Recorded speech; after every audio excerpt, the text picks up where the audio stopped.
I'm retro. Let's get it. We in the chop shop. We live in the chop shop. We talking sports talk. We live in the chop shop. We in the chop shop. I'm talking sports talk. So turn your dials up. It's live in the chop shop. We in the chop shop. We live in the chop shop. We talking sports talk. We live in the chop shop. We in the chop shop. I'm talking sports talk. So turn your dials up, it's live in the chop shop. Yeah, it's lit in the chop shop. Turn your dials up in the drop top. They ain't based to debate, but they keep it fact straight. Going 30 for 30, let's do a first take. On Facebook Live from 12 to 2.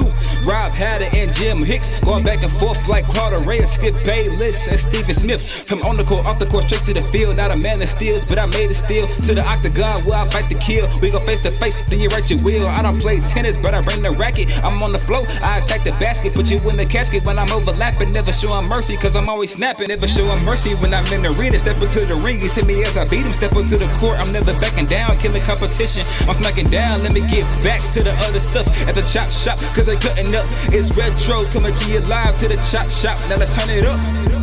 Yeah, we in the chop shop, man. Shout out to Jim Hicks and Rob Hatter. You can catch the chop shop live from 12 to 2 on Facebook Live. Let's get it. We in the chop shop. We live in the chop shop. We talking sports talk. We live in the chop shop. We in the chop shop. I'm talking sports talk. So turn your dials up. It's live in the chop shop. We in the chop shop. We live in the chop shop. We talking sports talk. We live in the chop shop. We in the chop shop. I'm talking sports talk. So turn your dials up. It's live in the chop shop.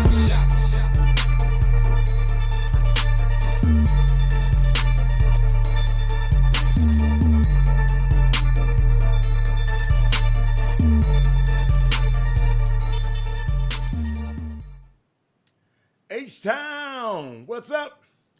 You know what time it is. It's time for the best 120 minutes of your day.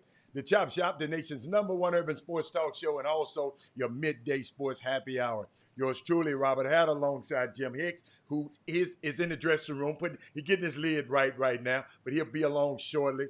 But we're coming to you live from Houston, Texas, but we're broadcasting all over this entire world via Facebook Live and YouTube Live. And do me a favor, I'll do it a little later, but do me a favor, tag somebody, text somebody, tell somebody about the Chop Shop. This is what I want you to do. I don't know how many of y'all on the air right now, but let me check. We got my first five, my starting five today, my special starting five today.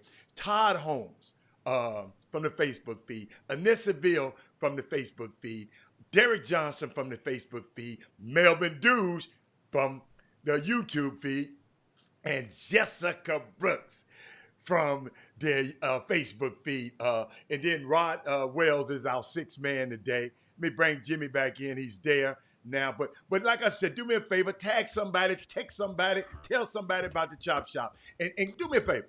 Text 5 people. The last 5 people that you text you, let them know that the Chop Shop is on right now. Tell them that you are only inviting them is because you care about their well-being, their welfare, and their family. Y'all do that for me. Do that for me right now. Jimmy, it's a great day of sports, a crowded day in sports. There's so much stuff going on. What's up, Rod Wells? What's up, who was that? Dr. John Newsom. It's I don't know where to start. Great day yesterday. Women Rock Wednesday. The women really rocked yesterday. I learned some new terms, and I saw that video. I didn't get to the end of it. I couldn't watch the rest of it. Anytime you have a video with snakes on it, I'm not going to watch it. So that's the quickest way to get me to not watch something if snakes on it. Snakes on the plane, Anaconda, all of those pictures, movies, I can't watch. So some about me and snakes just ain't good. Jimmy, something happened with your boys last night, man. The Astros, man. Old Joe Kelly, man. That's his name. What's his name? Is that his name? Let me make sure his name. Yeah, old Joe Kelly. He sound off against your Astros. I just want to get this out the way. He called the Astros some rats, some snitches, is some rats. He probably called him some other stuff too. This old Joe Kelly, the pitcher who was hitting them in the first game of I think it's a Dodgers pitcher, used to be with the Red Sox. But Jimmy, he came out and called y'all. The Astros. The Astros some snitches and some punks. Snitches and some rats. Man, what do you think about old Joe Kelly, Jim? What you think about old Joe? He also called his own wife a whiner in the conversation. So he got some explaining to do at some point or another. One thing about Joe Kelly. Jim, Joe Kelly make too much money to be explaining, but keep going. Yeah, okay, you believe that. California got different laws on marital status as well now. So similar laws. But anyway, his displeasure is about the way Joe Kelly, his relationship with Alex Cora, the former bench coach of the Astros during that season of 2017.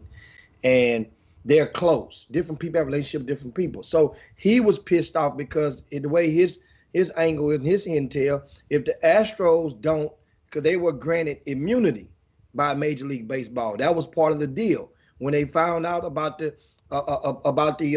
scandal, Major League Baseball came and said, listen, guys, we just want y'all to tell us how y'all did it, because we know whatever y'all was doing, it wasn't conventional.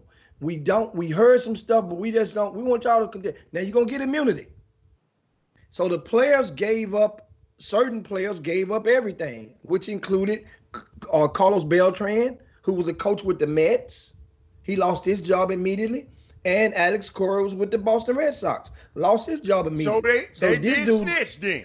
They snitched. So that is snitching. Okay. That's snitching. I just want to make sure. So because understand the difference between, and that's the thing from the streets. Snitching is if you tell the authorities on somebody else who committed a crime with you in order to save your ass. That's snitching. You see what I'm saying? So a lot of people don't. That's once again, if you and somebody do something together, and y'all are co-defendants or co-perpetrators, and you tell it on them in order to yield lesser punishment for you, then that is snitching. Okay. So yes, some Astros snitched. Okay. Now I understand. I was giving you understanding what Joe Kelly, because it's like he wasn't even with the Dodgers then, but he's friends with Alex Cora, and to him, Alex Cora loses his livelihood over this. But at the same time, that doesn't exclude the fact Alex Cora was part of this as well. So the snitching part, guess what? You're in a snitch society now. You know, and now him. The only thing, guess what? Right at this point, the Astros are still, and also he got his sentence reduced. Remember, he had an 8-game suspension. Now it's got reduced down to 5. So that means if baseball reduced his sentence, his punishment, then the young fella from the Oakland A's who just got 6 games, he should have his reduced. We'll see how this thing goes on, but that's in regard to speaking of baseball. Speaking of baseball, Heather, since you want to bring up the Astros, how about them Astros last night? Astros back in the winning column again. I think it was 5-1 over the Giants. Once again, the basket crack. And guess what? Dusty Baker had the gall, the sacks to bench Altuve. But they're not calling it a bench. They call it give him the day off. Altuve's been struggling mightily, guys. You know, as far as what we expect from him, guess what? This could be the real Altuve. For all we know, this could be with time will tell. But he's been struggling. Gave him the day off. This little kid Tucker came in and replaced him. Hit a home run last night. So which is good. Now. Once again, the pitching from the Astros, the starting pitching. I got to start specifying that because the bullpen is some slop. I gave you guys them numbers yesterday. But the starting pitching for the Astros, once again, is impressive. And the Astros are in second place. So we're in good shape. How about those Dodgers? What we do? What the Dodgers? last night? What we do? I didn't look. What we do? I'm asking for a friend. What we do last night? We must have messed up because you over there grinning. Let me look. Let me see what my Dodgers did last night. You know I change up on them in a minute now. I'm like you used to. I'm like you are. I'm like you. I'm always on the winning team. I'm just asking Rob for a Wells friend. said the Dodgers won. What are you talking about? They finally got the winning column? Okay, they had lost 2 straight before then. Okay, so they won last night. It was late. 6-0. It was late. Yeah, it was late. So they won that. Shout out to the Dodgers. About time. They had lost 2 straight. And of course, you guys keeping tabs. The Yankees continued to win yesterday, as well as the Minnesota Twins. Those are some of the teams. And shout out to Big Matt over in Atlanta. He's been on the Chop Shop twice this week, and Acuna sit out the other day. But Atlanta, the Braves are in second place behind the Miami and in the National League East Division. But so that's your baseball fix. But Jimmy, I'm not feeling too well.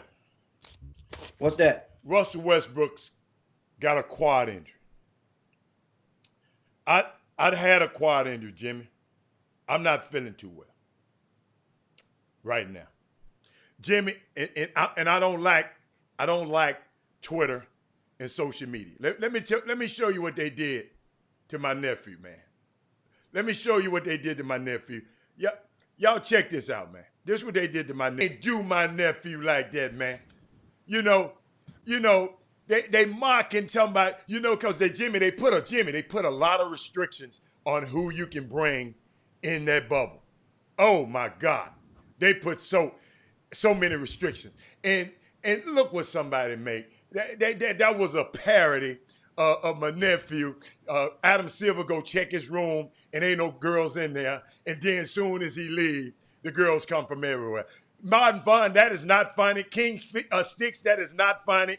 Martin Vaughn, y'all don't do that, Jimmy. But Jimmy, back to Russell. Man, what are we gonna do, man? Man, I'm nervous without Russell, man. Because you remember I said we the only team, with 2 MVPs on the floor. Who hurt it? That's what I want to know. How did Russell get hurt? Somebody, I didn't see it because I haven't been watching all the games, but somebody please, King Sticks, Melvin Dukes, Jay Miles, Jay, tell me, how did Russell get hurt, man? Somebody got to tell me. Jimmy, what else you want to talk about? It must something. I haven't called and checked my traps, but obviously something happened in the game the other night, and because he had just returned. Remember, Russell just came back the other night, and that's the night I think that Harden sit out. Something had to happen or transpire in that game, and they know exactly what it was. Of course. What night would I don't remember. Harden sit out a game. Yeah, Harden sit out. Okay, I didn't remember. They gave him the night off. He sits still for the most part, or was supposed to had sit out. You guys can double check it. It was supposed to had sit out, and I know one of the last game or 2 or so. You guys can check. If he didn't, then I don't remember. I'm gonna tell the truth. I don't remember. That was the plan, but they say he never. He don't really like to sit out because it's boring sitting your ass right down that bench. You know what I'm saying? And being able to action. It's different if you're not playing and you're not there at all. But some people just can't sit there and just watch it like that. And I've noticed that from watching some of these young people nowadays. But Russell, understand this is really important. Very important. Because it doesn't matter because there's no home court advantage. Right? Only thing they do is they switch the logo out. Whoever is supposed to have the home court, they will put their logo on the actual court that they're playing on, and for the viewership, and it makes you feel that psychologically for the fan that you got a home court advantage. So this means the Rockets, and let me pull this thing up. Doug say he set out against the Spurs. Thanks, Doug. I don't remember. I didn't see that. Yeah. That's when I knew it was one of those games he set out it recently, if I'm not mistaken, because I damn sure didn't watch that game. But I know he was supposed to have sit out. They had announced it. So the Rockets will be playing OKC. Yes. Right? And that's pretty much, That's pretty much in all likelihood. There's a possibility What was their record during the season, Jimmy? You got it? Which one, head to head or Yeah, what? head to head. With who? OKC. OKC, yes. I didn't. I I looked them thought all you had up it there. I yesterday. thought you had it there. I looked them up yesterday. I don't have them in front of me. Okay. But let me see. No, I don't have them in front of me right now. But Chris Paul, that's why I say it's scary. This OKC game. Jimmy, As an you know undercut. what? You know why we shouldn't be scary though? We still got Daniel House. Daniel House is not the difference maker for this game in this first round. This game in That's this how first you round, made it look like the other day. Chris Paul is the difference maker in this first round game against the game one. You know the competitor inside of him, and he's one of the most. Not only is he an extreme competitor, he's been in this postseason situations before. He has never made it to the conference, past the conference finals, but Chris Paul is one of the most pettiest superstars in the NBA. You know that Chris Paul is going, especially with the fact that the guards now, the Rockets get a whole lot slower without Westbrook on the floor. And this is going to be really intriguing because it's going to be a little smack talking, and now it even things up. That's a pick 'em.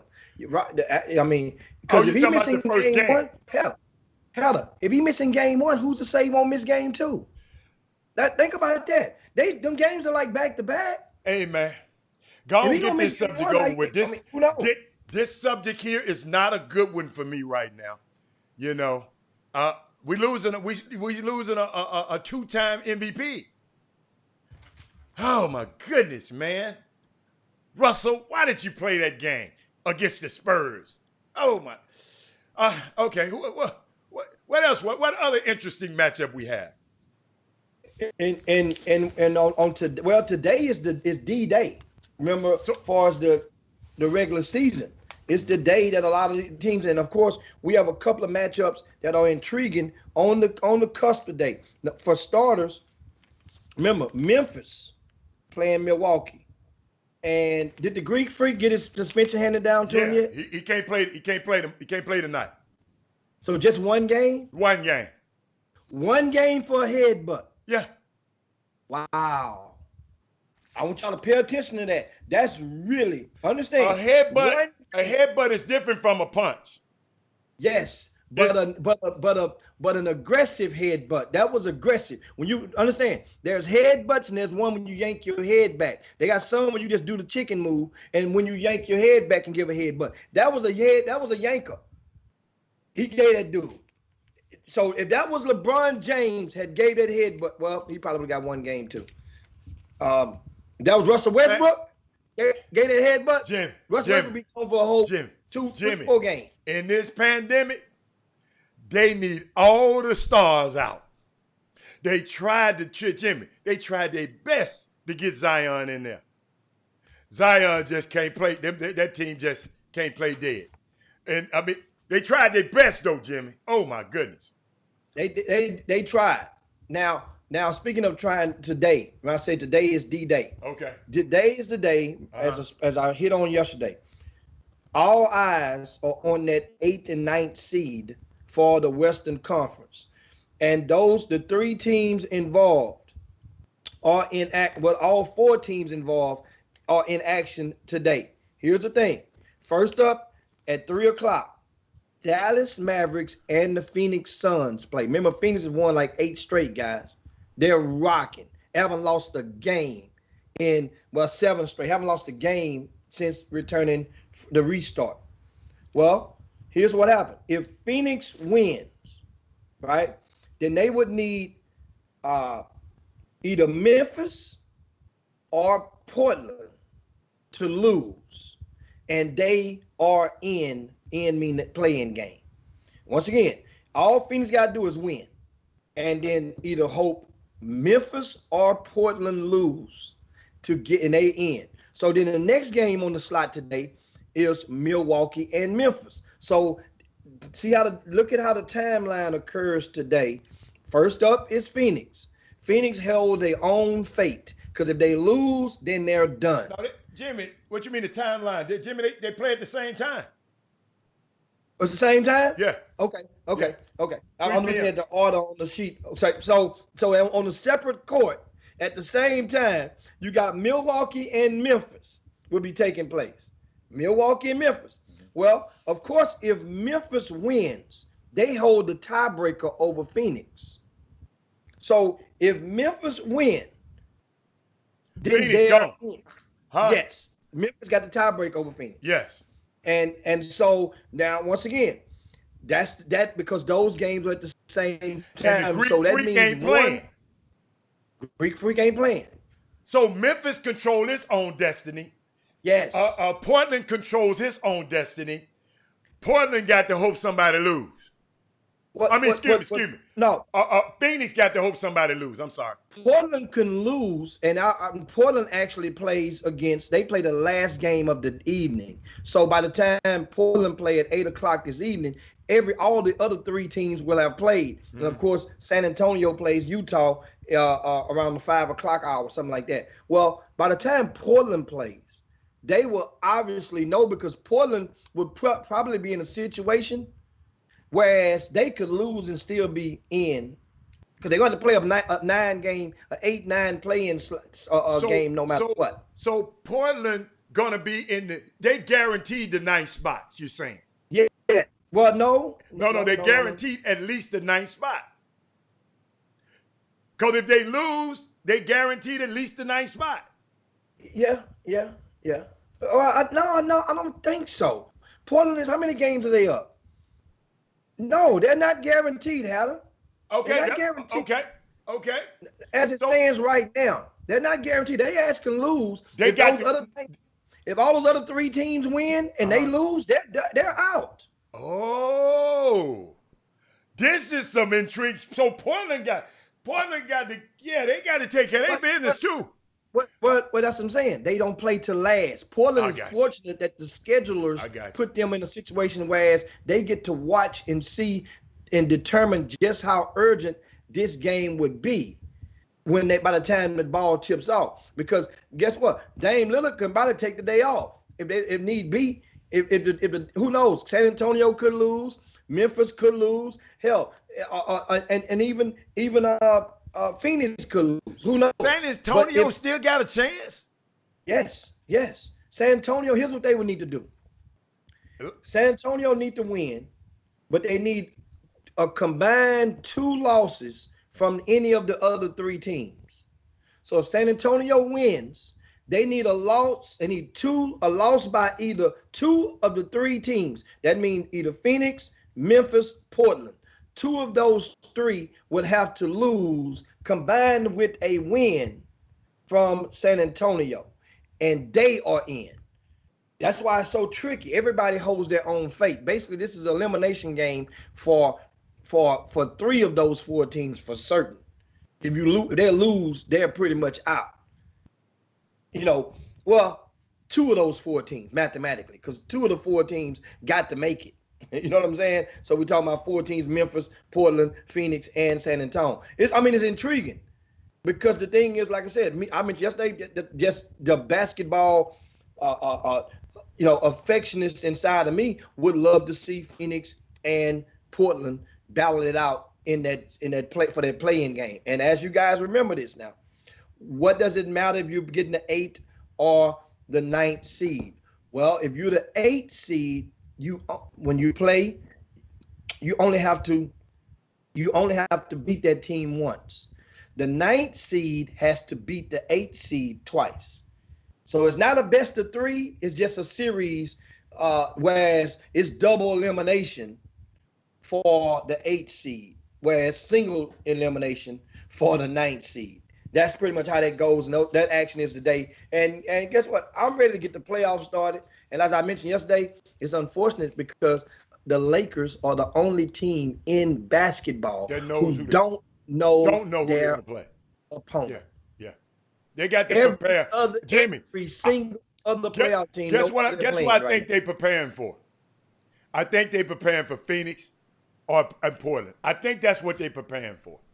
I just know how they think, and they know how. But let me tell you something. It's intriguing. Whoever thought up this format in the bubble, it's got us talking about it. A great, great format. I mean, shout out to Adam Silver, Chris Paul, Michelle Roberts, and all of that crew again. But Jimmy, we got to take a break because I got some news when we get back, some more NBA news when we get back. But we haven't took a break yet, so we got to take one now. Chop Shop. Guess what? Let me find it first. And then, oh, there we go. Nope, that's not it. Jimmy, we can keep talking a little bit until I find it.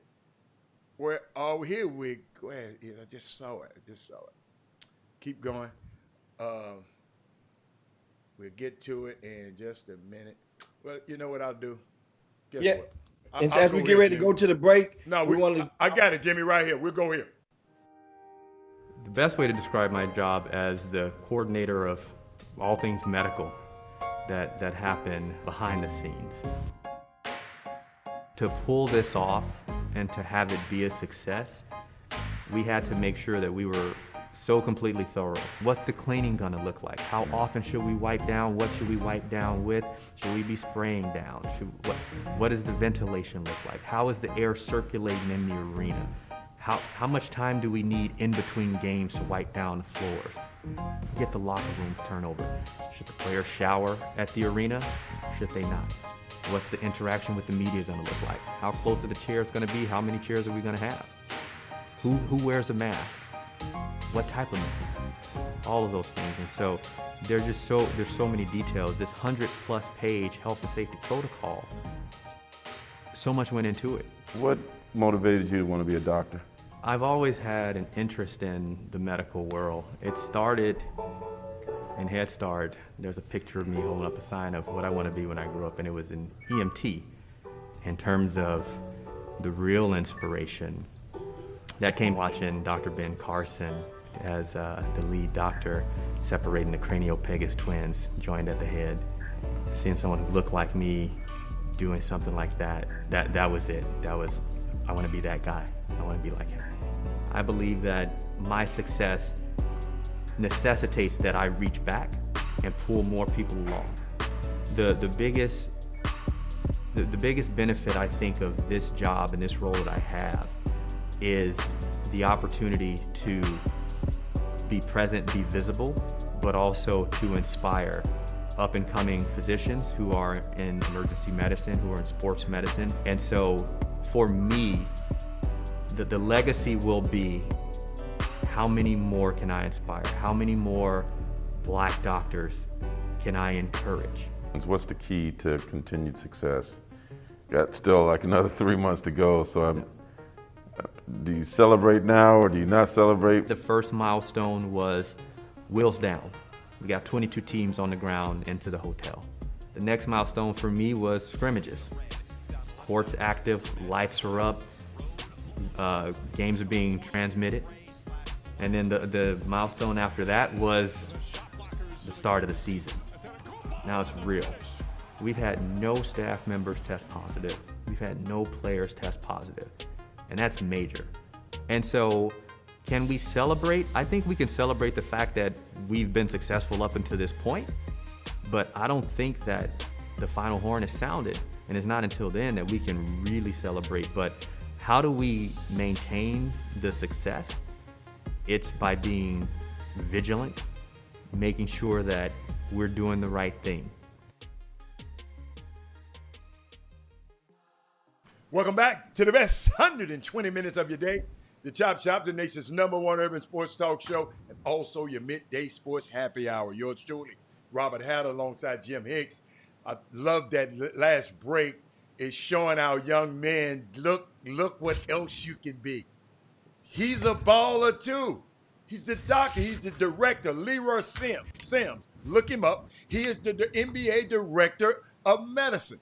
He controlled every ounce of what was going on. You tell me he ain't not a baller? Come on. So kids, we can be more than a player. We can be more. Hold up. Your athletics can get you to college, but use that degree. You can be a Leroy Sims. Let me tell you something. It's more easy for you to be a Leroy Sims than it is for you to be a LeBron James. It was a great. And when I saw it, I thought about y'all, and I just wanted our kids to understand. Look what he said. My job is to what? Go back and bring others in. Go back and bring it, because the way he was inspired. So great thing, Jimmy. I want to talk about Jimmy. I saw some. I know that Nike is going to do a tribute for Kobe, Jimmy. I think you saw that somewhere probably. But Jimmy, I got something else that is being done for Kobe that I just thought was amazing. Let's talk about Kobe a little bit, Jimmy, since we talked about basketball. August 24th, ladies and gentlemen, from now until the end of time, in Orange County, California, that's where Kobe Bryant lives, which of course, that's where he lived. It would be Kobe Bryant's Day, August the 24th. This is an awesome honor, y'all. An Orange County Board of Supervisors got together and actually passed this resolution. They said because Kobe was an important part of this Orange County community and how beloved he was as a basketball player and in the community. They wanted to do something special to honor Kobe. They picked August the 24th because Kobe wore the number 8, that's August, and the number 24. He was basically, Jimmy, the mayor of Orange County. I don't know if y'all go to your YouTube and Google some Kobe Bryant helping in the direct traffic and traffic accidents and helping people. He did a lot of stuff for those people out there in Orange County, John Newsom. So it's Mamba Forever Day. But Jimmy, celebrate this holiday by encouraging. This is what they wanted to understand. Celebrate this holiday by encouraging community building, helping young people in need, encouraging, inspiring youth to follow their dreams, and living by the Kobe Bryant words. Quote, the most important thing is trying to inspire people so that they can be great in whatever they want to do, unquote. The people that voted on this resolution, Jimmy, said that Kobe was a treasure to their community. They acknowledged that Kobe had some things in his past that were not great moments, but they said the fact that he ultimately what he did and overcame those things and did a whole lot of good and helped the community, they wanted to honor him. Understanding his flaws and all, they wanted to honor him. Shout out to the Mamba. And Jimmy, I don't know, did you find it where Nike is going to do something for Kobe? Did you look that up? No, I didn't. Okay. I didn't. Yeah, but Nike is going to honor Kobe, I think, next week. I saw it somewhere by releasing special Kobe shoes. I know Doug Jones going to be all on top of that next week. So I just wanted to let y'all know August 24th is Mamba Day. Mamba Forever. What else you got, Jim? And also want to, before we get off NBA and we get off into some quick NCAA news shortly, but the NBA, as a way to spice things up, they've decided to name an MVP of these seeding games, and they're going to name an all-bubble team.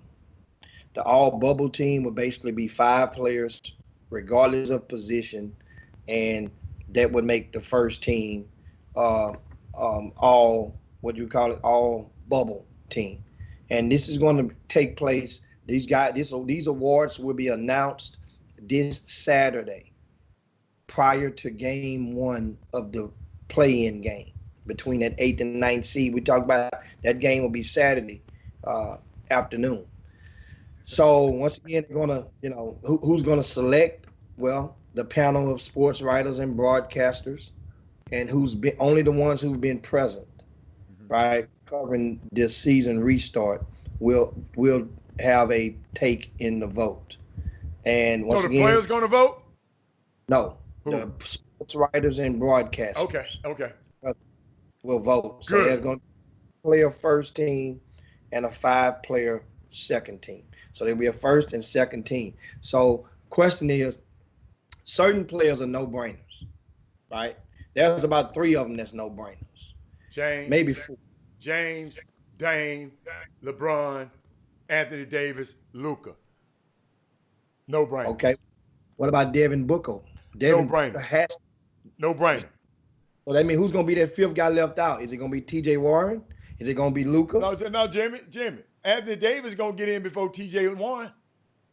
Two Lakers gonna get in. Think so? Yep. Remember now, LeBron James. Oh, Greek Freak. Oh my God, one of them might not get in.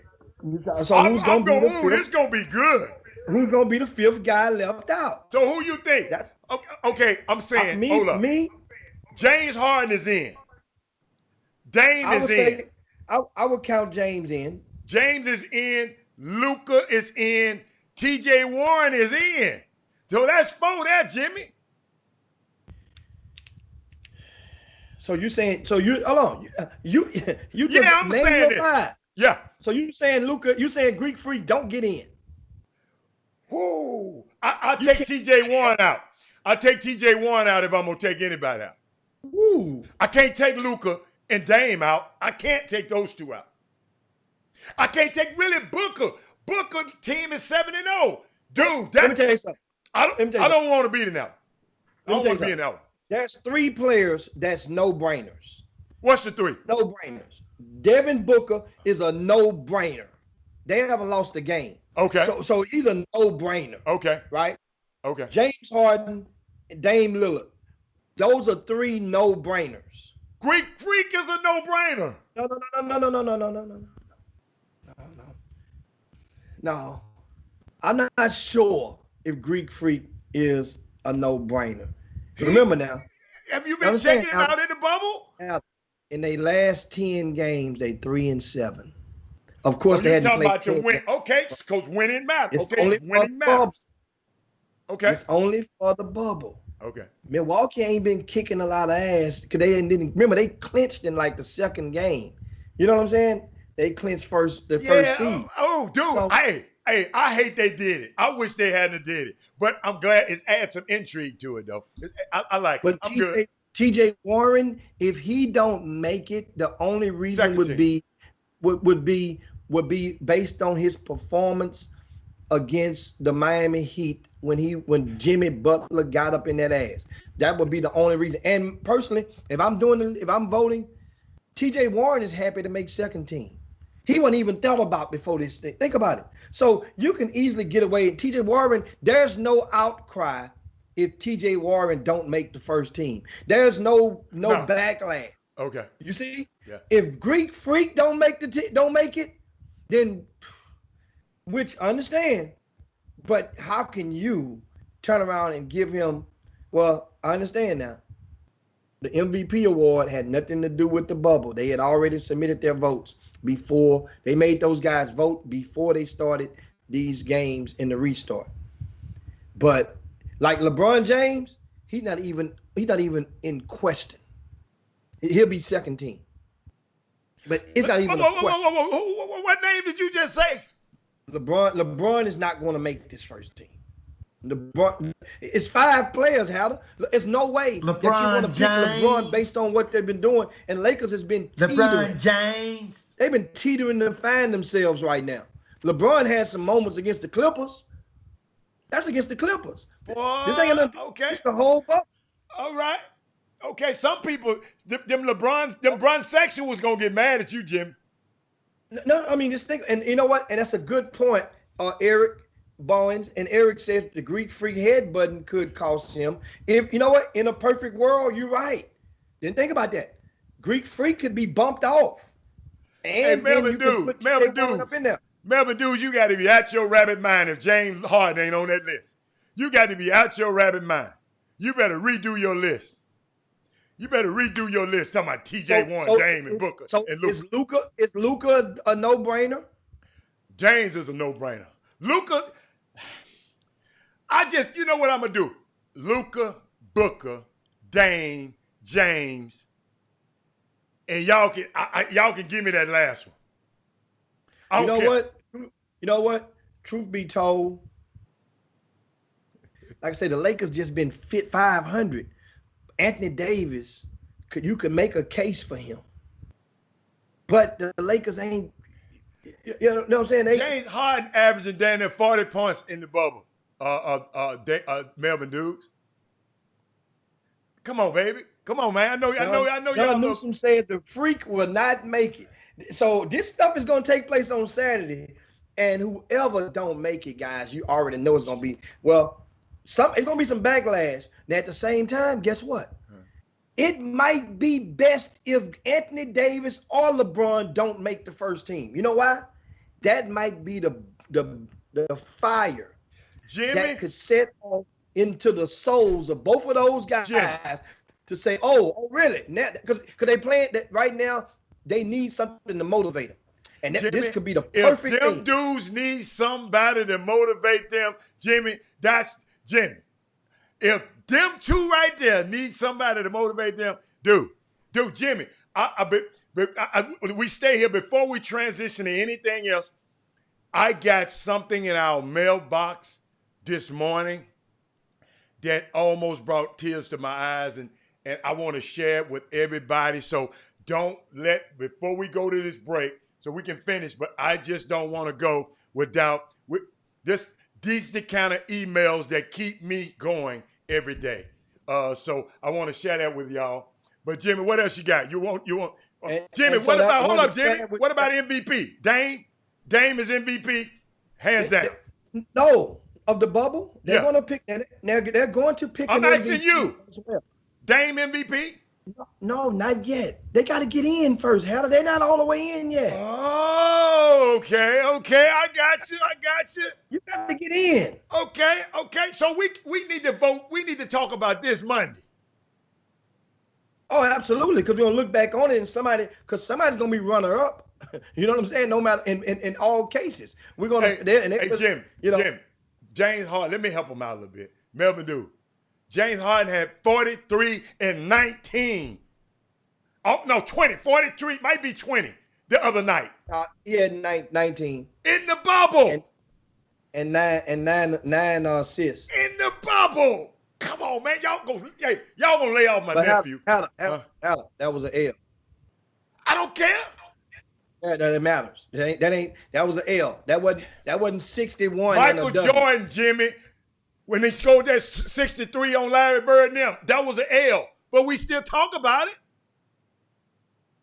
We still talk about that L. So you mentioning James Harden. With Michael Jordan. Yes, I am. Excuse me. Oh, have mercy. What's Serena doing and Venus doing right now? They're playing against each other in the tennis. Is it live, Jim? Is it live? Yes. It's on the tennis network right now. Okay. And I don't have the screens on in my office right now. I cut them on during the break and try to find it. Hey, but Jimmy, hold up. We got some Adidas news. I don't know. Look at y'all. I don't know how true this is. Melvin Dews said that Adidas, in honor of Damian Lillard's 61 points, is dropping Dame Lillard's sneakers to $61. They should have dropped it. I'm gonna leave Adidas alone right now. Hey, people still ain't gonna buy it. No, man. Dude. James Harden, man, just go. Hey, look at the stats. I know y'all don't like him. Let me tell you something. Every time y'all say something about James Harden, y'all got to understand. He my nephew. I ain't no fan of his. He my nephew. I think he's unguardable. I've never seen nobody like that, ever. Okay.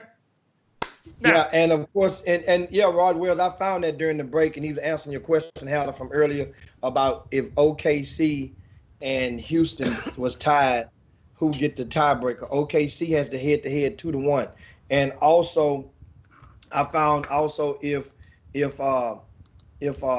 Houston and Utah end up tied, then the Rockets own the tiebreaker 2-1 over the Utah Jazz. And so that's in case you're wondering if by chance, because there's a possibility. But I it thought can the go Rockets both ways. already set to play them, to play OKC. They already set.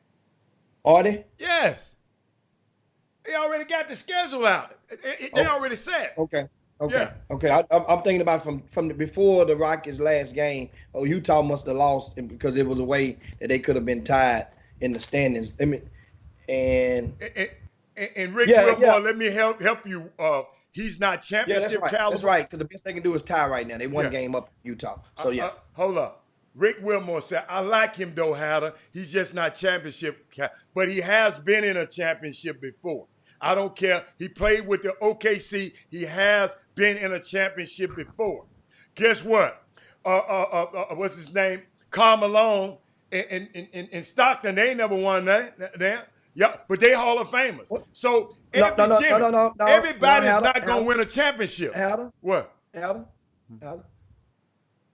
They won a Western Conference championship. So at least you got to get there. And that's the Rockets. That's OKC had to win. They've been in the finals, Jimmy, so they had to win a Western Conference championship. Understand something, Hatter. Jimmy, hear what you just said. Understand something. When James Harden was with OKC, he was the sixth man. That don't matter. No, it does matter. It does matter. Jimmy, but he was playing 30 minutes a game. Measuring him. They're not measuring him on what you have not been before. They're measuring him on what has he done with the Rockets. Because him going to the Rockets. Guess what? Maybe he haven't had the team with the Rockets. If Chris Paul don't pull up lame, hold up, Jimmy. Hold on. Don't tell me teams don't matter. Don't tell me teams don't matter. If it did, I didn't say teams don't matter. I say it don't matter what he did with the other team. Ain't nobody talking about James Harden, what he did with OKC. You made it to the championship. I am. Nobody that's voting. Do you know how hard it is to get to the finals? Once again. Do you know how hard it is to get to the finals? Once again, JaVale McGee made it to the finals with the Golden State Warriors. Nobody ain't giving a hoot about JaVale McGee, what he did with the Golden State Warriors. So did Matt Bullard. He's going to be a key component with this Laker team right now because of what everything they got him for. Nobody gonna care. So with James Harden, you can mention that OKC all you want if that's what makes you happy. But that's part of his. Wait a minute, I got a question. Did he play for OKC? Yes, but they're not measuring him on that. Is it any way?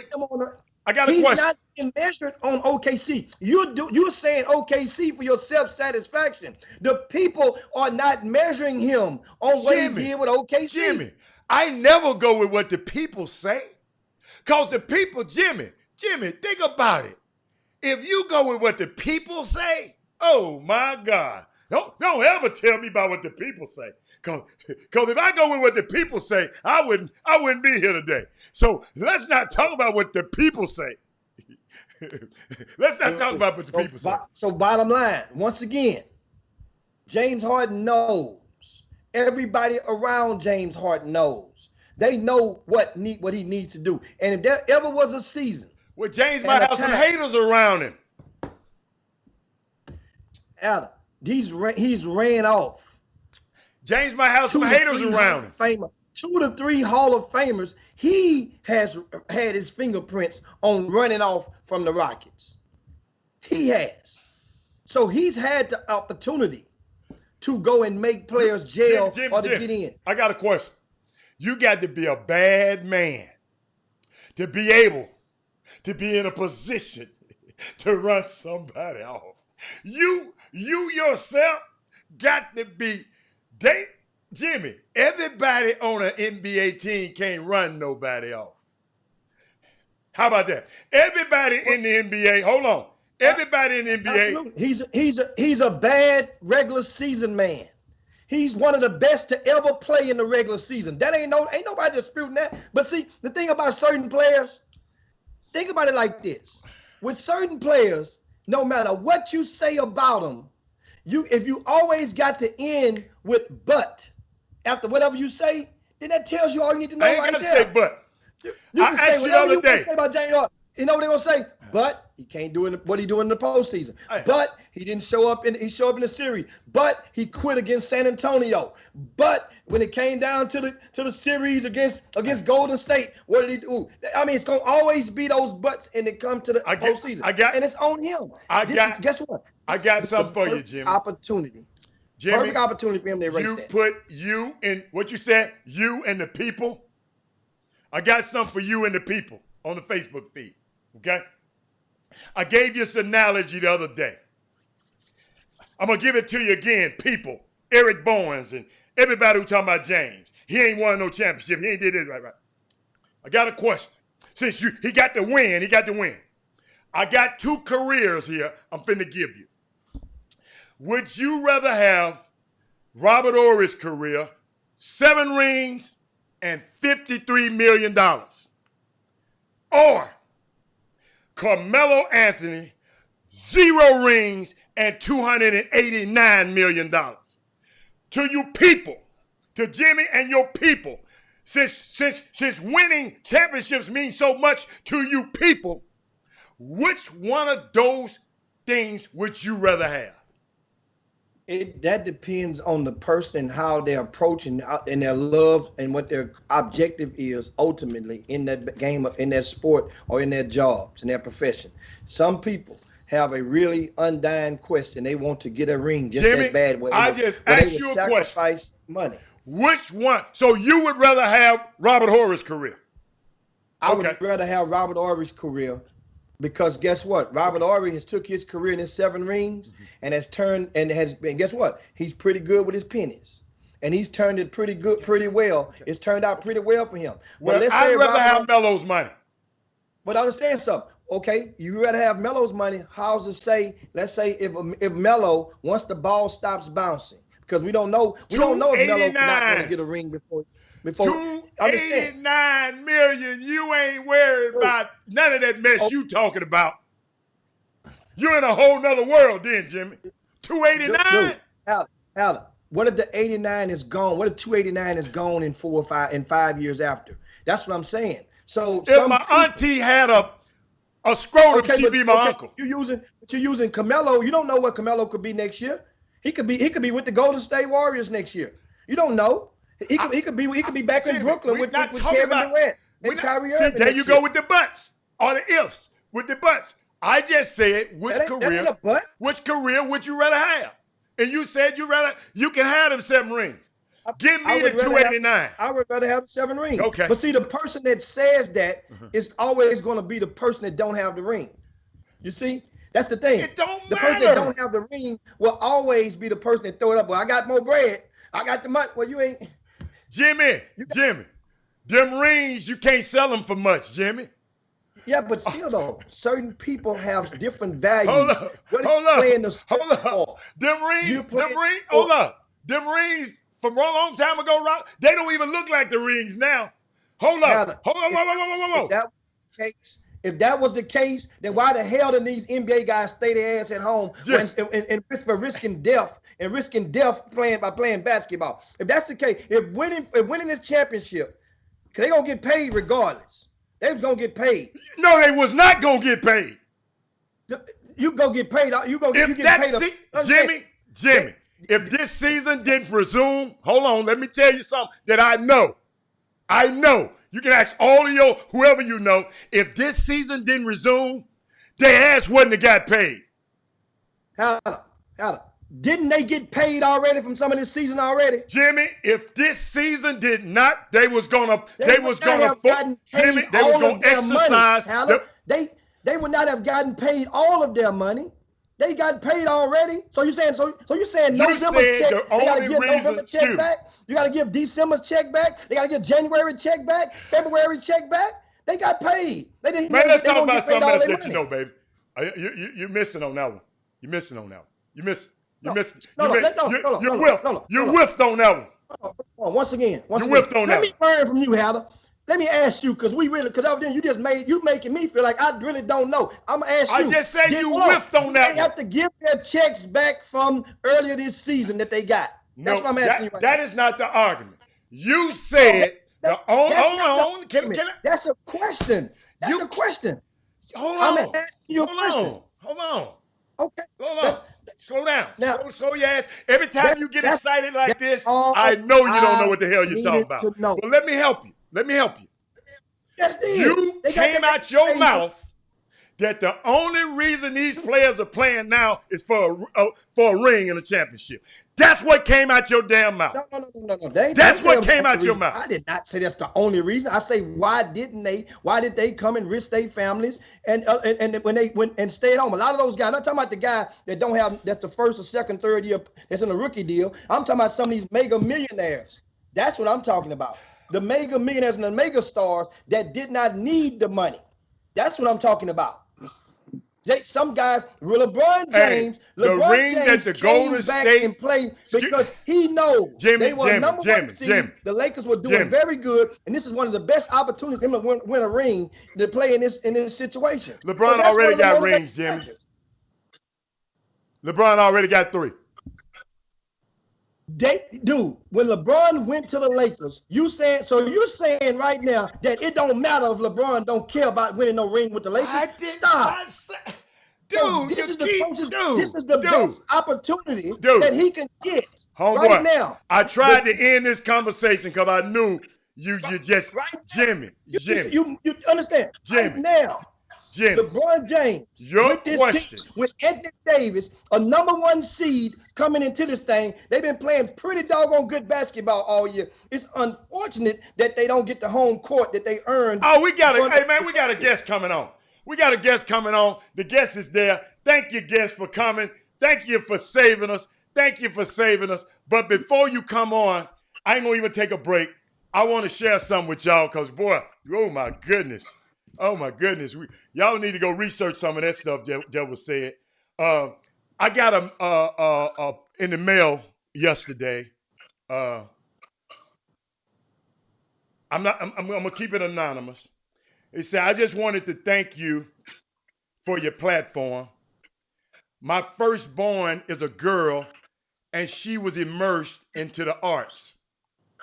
Ask me anything about the theater, choir, ballet, and dance team, and I can tell you. I didn't know anything about basketball. Although my son, who is now a junior at this school, I'm not going to call the school out, played in a local AAU team, on a local AAU team. I still don't know a lot about the game or things I should know to help him. In just a few weeks, I've learned so much and feel I have someone I can come to if I have any questions. And she does.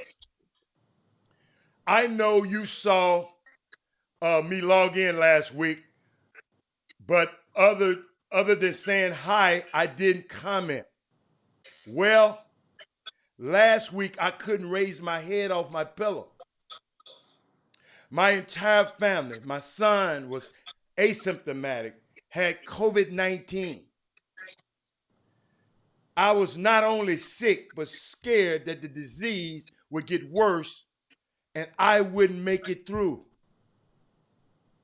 But each day, even though I couldn't sit up and watch the show, I would log into Facebook Live and let your show play. I can't promise I stayed awake during the entire show, but it was something about having something familiar to looking forward to. Please keep doing what you do. You are appreciated. Let me tell y'all something, man. That's why I get up and move my meetings around. Everybody who know me know from 12 to 2, don't schedule me nothing. Matter of fact, from 11 to 3, don't schedule anything with me. This how important, might not be important to a lot of y'all, you know. You know, some of y'all, you don't like me, you don't like Jimmy, you might not watch the show. But to this lady right here, to this other young lady who told us that she was in chemotherapy, getting her treatment, and we were the best 120 minutes of her day. that's when, yes, we're going to Ray and Claude. Yes. But let me tell y'all something, man. This platform is serious. And that's why I don't play around with people and trolls who take it for granted. As of today, going forward, this is a no troll zone. So if you're coming up here with some negative and stuff, it's a no troll zone. So that's what I was woke up to this morning. It put a pep in my step and making me say, but Jimmy, as customary, we got a special young man gonna come on the show. And guess what? It's customary. It's your duty. You are good at introducing the people. So without further ado, Jimmy, you can introduce the guest. Well, on this Baby Friday, guys, first we're going to ask you guys to share the show with your timelines and with your friends if you're on the Facebook feed.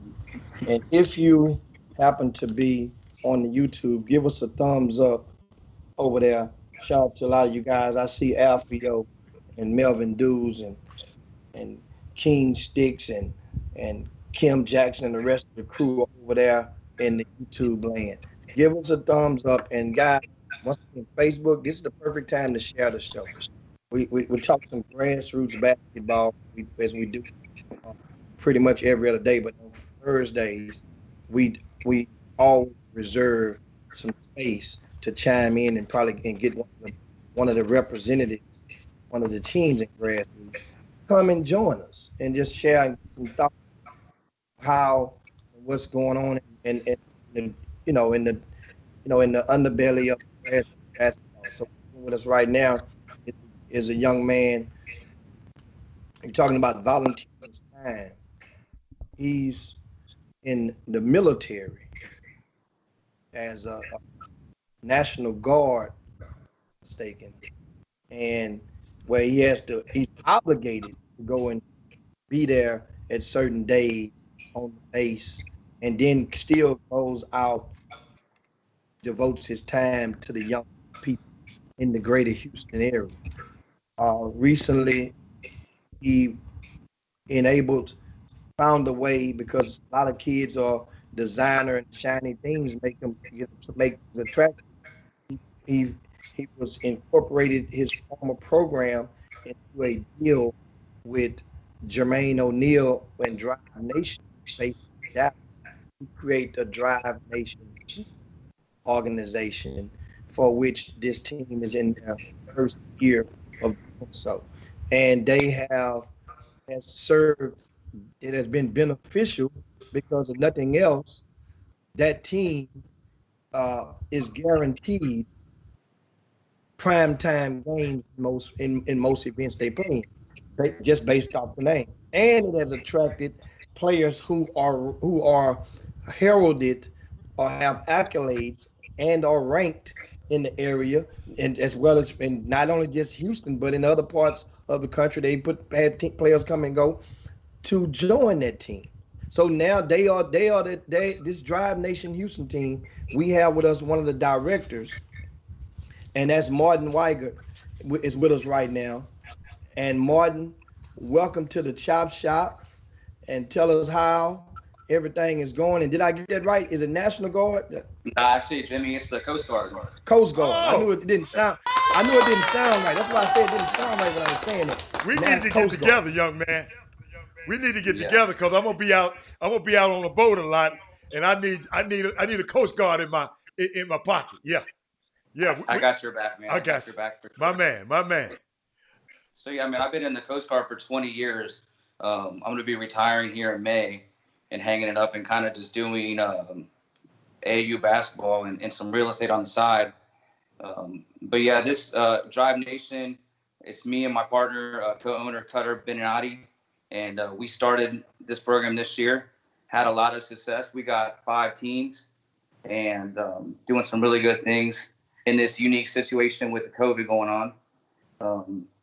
We got a really good 14U, who's got, some very featured players. We have a really good 13U, a 16U, and then two 17U programs. Next year, we're going to try to expand it to about 10 teams and kind of just represent Houston the best way we can. And so you now have about how many teams you have now? You said 5? We got five. Yes, sir. And these teams, take us, how has the summer been for the decision to go up on the Drive Nation, and also share with the viewers, what was the previous name of the team?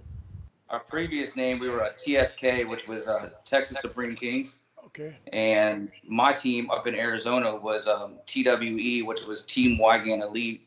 And Cutter and I met. We actually played against each other in a championship game. And then I brought all my Arizona kids to play in a tournament, and we played Cutter's team in the championship game. And the next year, I had one of my sons that I adopted up here, Lewis Hughes, which was one of the better AAU players in Texas last year. He came and lived in with us, and I was looking for a team to play for. And I called Cutter, and he said, yeah, man, we'd love to have Lewis. Would you be interested in coaching? And, of course, I joined on, and I got my team. He got his team, and we had a couple other teams from that organization. We actually had a really successful year last year. We were able to get 17 kids to college on scholarships. So the next year, we were looking to expand and become a bigger brand, and that's kind of where we fell into Drive Nation.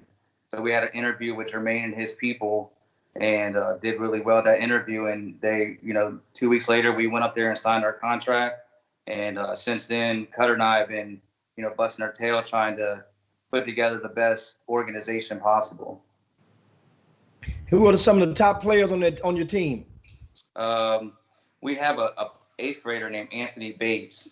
Man, he's super solid. We have a 7th grader named Eric Laverne. We have our 16U team. We got Jalen Johnson and Connor Miller. We have, Justin Collins from Atascocita. We got a bunch of Atascocita kids on our team. We have Jacob Harvey, and we have Sean Jones. And I actually got an Arizona kid, a Pepperdine commit, Carson Basham, and he comes up in there. He comes up here and plays with us the last couple of weeks. And he's going to be playing with us again this weekend up at the Who Got Smoked tournament or showcase. Oh, y'all playing again this weekend? Yeah. Okay. We're actually playing in both. We're playing in 2 events. We're going to be playing in the Dallas Live, the Bigfoot Hoops event, and then we're also going to be playing in the Who Got Smoked showcase. And all of this is in Dallas? Yes. Okay. Mm-hmm. So you're playing in 2 events in Dallas. So they work out the schedule and just explain to, like, say, teams, if they ever have a situation where they have opportunity to play and do 2 different events in the same city. How do you approach that? Do you it's as a program director? Yeah, it's pretty. You got to have good communication with these directors, and you got to say, hey, Drive Nation does bring a good brand to their tournament. So when we tell them, like, hey, we like to play, Buff, he has a set schedule. So I didn't really talk to him about it. But the Bigfoot Hoops, I said, hey, we would like to join your event. But if we do, you'd have to work with our schedule. Would you be willing to do that? And then, of course, she said she would. And we were able to make it work. So we got our games. We have a game at 5:30 on Friday. And then we play 2 games in the showcase on Saturday. And then we're going to be playing 2 games in the tournament, like pool play for the Bigfoot Hoops event. And actually, it's pretty cool. We'll be done by like 5 o'clock in the evening time. So we got 4 games in a short period of time, but we'll be done by 5 o'clock for the whole night. So wait a minute. So you're playing 4 games on Saturday? Yes, sir. Wow. Yeah, what's it's a the lot time? of basketball. We play at 8, 11, 1, and 3. Ooh. Is that going to be a little bit too tough on those kids? Or have you guys played 4 games in one day this year? Yeah, we play 4 games in one day for sure. Okay. Our first year of the program, and we trying to get our name out there. Texas has a lot of good basketball. Coming from Arizona, where I started AAU at, the difference between AAU and Arizona, the difference between in Texas is huge. So starting a program like Drive Nation, man, we really wanted to get our name out there and play against all the competition we can. And that's kind of what I wanted to talk to you about, Jim, was about the game on Sunday. You know, when we played with a DOYA. Oh, Haller, this the team who lost to the 15 and under team. I know exactly who this team is. Yeah. When he mentioned Sean, I know exactly who this team is. But keep going. Keep going. So, man, we had a good weekend. We beat Texas hard work. We went down to the wire with the Houston Defenders. I think we lost by 4 points. And the next day, Sunday, we played Take My Talent. And we were up by 1. They made a 3-pointer with 4 seconds left in the game. The buzzer beater. We lost by a buzzer beater. And because of like the way the bracket worked out, we weren't going to get another game. So I was approached right after the buzzer beater from 3 guys. They're like, "Hey, are you looking for a game? We can play. We would like to play you." Mm-hmm. I didn't ask too many questions. I know that my kids, we drive like an hour and a half away to go to play in a game. Mm-hmm. And my kids, they definitely want to play basketball. So I had no idea that team was a 15U team until it was in warm-ups. And at that point, the kids were warmed up, and that is those guys got they got a great team. Great team. Young, but they have a good team. And I actually have a young team. I know I do have 2 seniors on that team, but those guys, man, they played like maybe 5 minutes the whole game. They didn't really care about that game. But it was like I told you, Jim, it was like the perfect storm for that team. They had everything to play, and we had, we had just lost by a buzzer beater, had about 10 minutes to warm up and then play. And, we were up, I think 11 points or something at one point. And the team's scrappy. They came back and beat us, with, I think they scored a basket with a 2-pointer with like 4 seconds left, and drew up a good play. But then, they called a travel call on my guy, and we never even got to, get the shot off. It was unfortunate that we lost. Obviously, you never want to lose a game, especially to a 15U team for sure. But, like I said earlier, man, we're looking for all the smoke when it comes to competition, and we're looking to play good competition. That's not always the case. There's so much basketball teams in Texas and in the Houston area. Some are good, some are not good. Mm-hmm. That was a good team. I have some young kids on my team. I have 4 of my kids are 20 or 1 year older than those kids. Yeah. And those are 4, key contributors to my team. Mm-hmm. And then I have a couple 2021 guys, and then the 2022 guys, like I said, they didn't really play a lot, but hats off to that team. I know that's a big win for them. It wasn't the best, loss for us by any stretch, but we're going to bounce back this weekend and do our thing and represent Houston and Dallas this weekend. So now the question that was, I guess, on Monday, that mm-hmm. was the conversation is, you just acknowledged you didn't know that was a 15U team until you got ready to warm up. Yes, sir. So who did they tell you were playing against? Man, they just said, they didn't even tell me who I was playing against. They said, "Hey, do you want to play another game?" These 3 guys approached me. "Hey, we have a good team, and you guys want to play?" And I had like 3 kids on my left side. They're like, "Coach, let's play." And I'm like, "Well, we drove an hour and a half out here, and I got some kids from Arizona. They want to play basketball. We like to play, Jim. I mean, that's the one thing about Drive Nation Houston is we are going to play. Every weekend we're going to play. We're going to take the right safety protocols with COVID going on. But I honestly can't tell you another team in Houston playing more basketball than Drive Nation." So now the question is, you mentioned the kid from Arizona, they wanted to play, but they only played 5 minutes, you just said. So if they wanted to play, then why did they only play 5 minutes? No, our Shamar Morrow, who's a highly talented kid up in Arizona, when he was in middle school, he was actually the number 1 ranked player in the country. Yeah. Number 1 in the country. Number 1 in the country. He kind of got a foot injury and fell off a little bit. But yeah, he played like 4 minutes that game. He's from LeBron James' hometown, if I'm not mistaken. Accurate. Yep. Yeah. Yep. They nicknamed him Baby Bron back in the day. So he just was a part of the class of 2020. Yes. And you mentioned earlier, you confessed earlier that like your players, once the game started, you realized they were 15U team. Now, mm-hmm. the game hadn't started yet. Were your kids motivated to play the 15U team, no matter who the hell it was?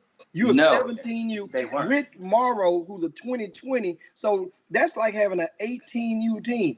You can't tell me your kids was motivated based on what you just told me right now. You're exactly right. That was, and that's on me as a coach. It's my job to get my team prepared to play. Joe or Sally, it doesn't matter. We are going to play. But I didn't really, get the kids up to play that game as well, which is on me. Some games you coach better than others. And, it was at that point, once we were up by 11 points, we were kind of just playing basketball. And that team just, it was a scrappier team. They wanted that game more than us, and they got the W for sure. In a normal setting, let's say, for example, like I have a game on Thursday against Pro Skills, right? When we coach, us coaches, Cutter and my other assistant, Justin, when we coach, man, we do, we look at film, we do some research, we get a good game plan together. In a normal circumstance against that DOYA, we would be able to game plan against them and have a good. And I don't think it would be a very, I don't want to say we would blow them out because that's disrespectful to those guys. Those are good kids, but I think we would be, we should be able to handle them pretty easily due to the age gap and the experience we have with our players. So if you had to do it all over again, knowing that was a 15U team, what would you have said when the guy asked you, do you want to play another game? And knowing what you have in your kids, would you have still emerged and offer to play another 15U team with your 17/18U? Yeah, I probably wouldn't play. Oh, you wouldn't play? Honestly, I probably wouldn't. I wouldn't play it. Just because, man, when you play like 2 grades down, you have everything to lose and nothing to really gain. If I beat that team by 20 points, right? They gonna say what do I gain out of that? I beat some kids, right? If I lose that game, which I did, I got people like Jim and other people on Twitter talking about, man, a 17U lost to a 15U. That's terrible. They was tearing your head off, Coach. Cutter and I have a lot of pride in what we do, man. We're trying to build a program that has the right background, that has good platform for training, for good, we try to help kids with college. We're really good on our social media. We really want to get these kids exposure. So we want to play against the very best teams. And the only way to really get our name out there is to play as much as we can. And, we got to be out there and just represent Houston the best way we can. And also we have Jermaine O'Neal, man, he's a solid leader for our organization. Mm-hmm. He established a platform for us to all be successful. And, he's such a guy that, all of us really look up to and admire because of how he conducts his business, how he runs his program, and how he is as a father and as an individual. So we have a really good leader. And then you have Cutter and I, who are just 2 dedicated dudes that love basketball and love our program. And that's just a recipe for success. Well, Jimmy, we got to take a break, Jimmy. We got to take a quick break, Yeah, we have to Jimmy. get some break. Yeah, take a break, and we'll come back. Right back. Good job, Martin. Yeah. All we right, got to take a guys. quick break, and we'll come right back. All right?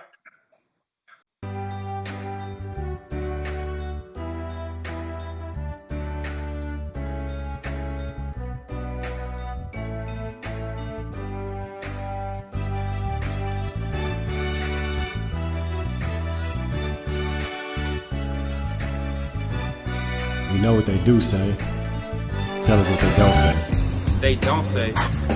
They don't say you can play sports and keep a 4.0 GPA. They don't say you can go after academic scholarships. They don't say you can get your plumbing apprentice license at the age of 16. They don't say you can become a lifeguard, learn CPR, and save lives. They don't say you can become your own CEO at the age of 18. When you're on the go, Dermatized hand sanitizer spray.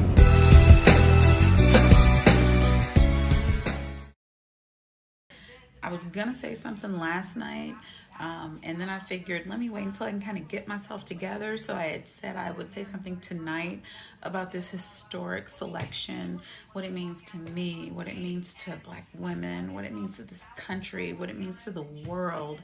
But then I was watching this morning as they were reporting, that Senator Harris had received her Secret Service protection, and that they showed the picture of the light-colored SUV of her leaving D.C.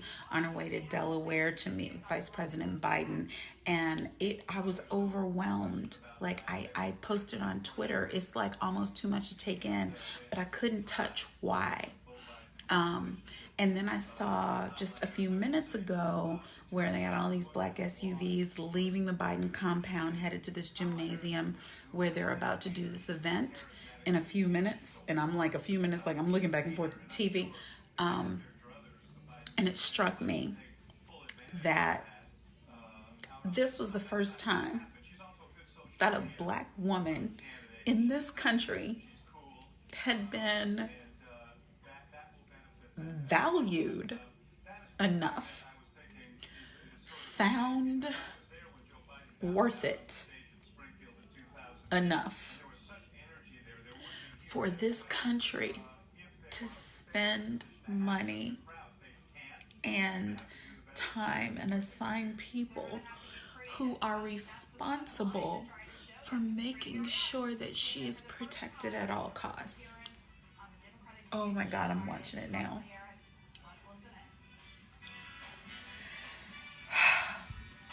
We've only seen it a couple of times before. Cabinet members, First Lady Michelle Obama, but the top of the ticket?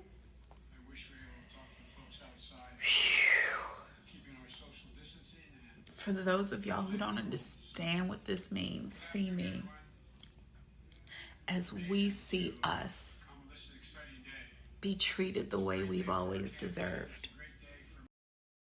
Come on, Jim. Yeah, welcome back to the Chop Shop, your midday sports happy hour, the best 120 minutes of your day. We are officially on that back nine, halfway with 27 minutes past the hour. Exactly.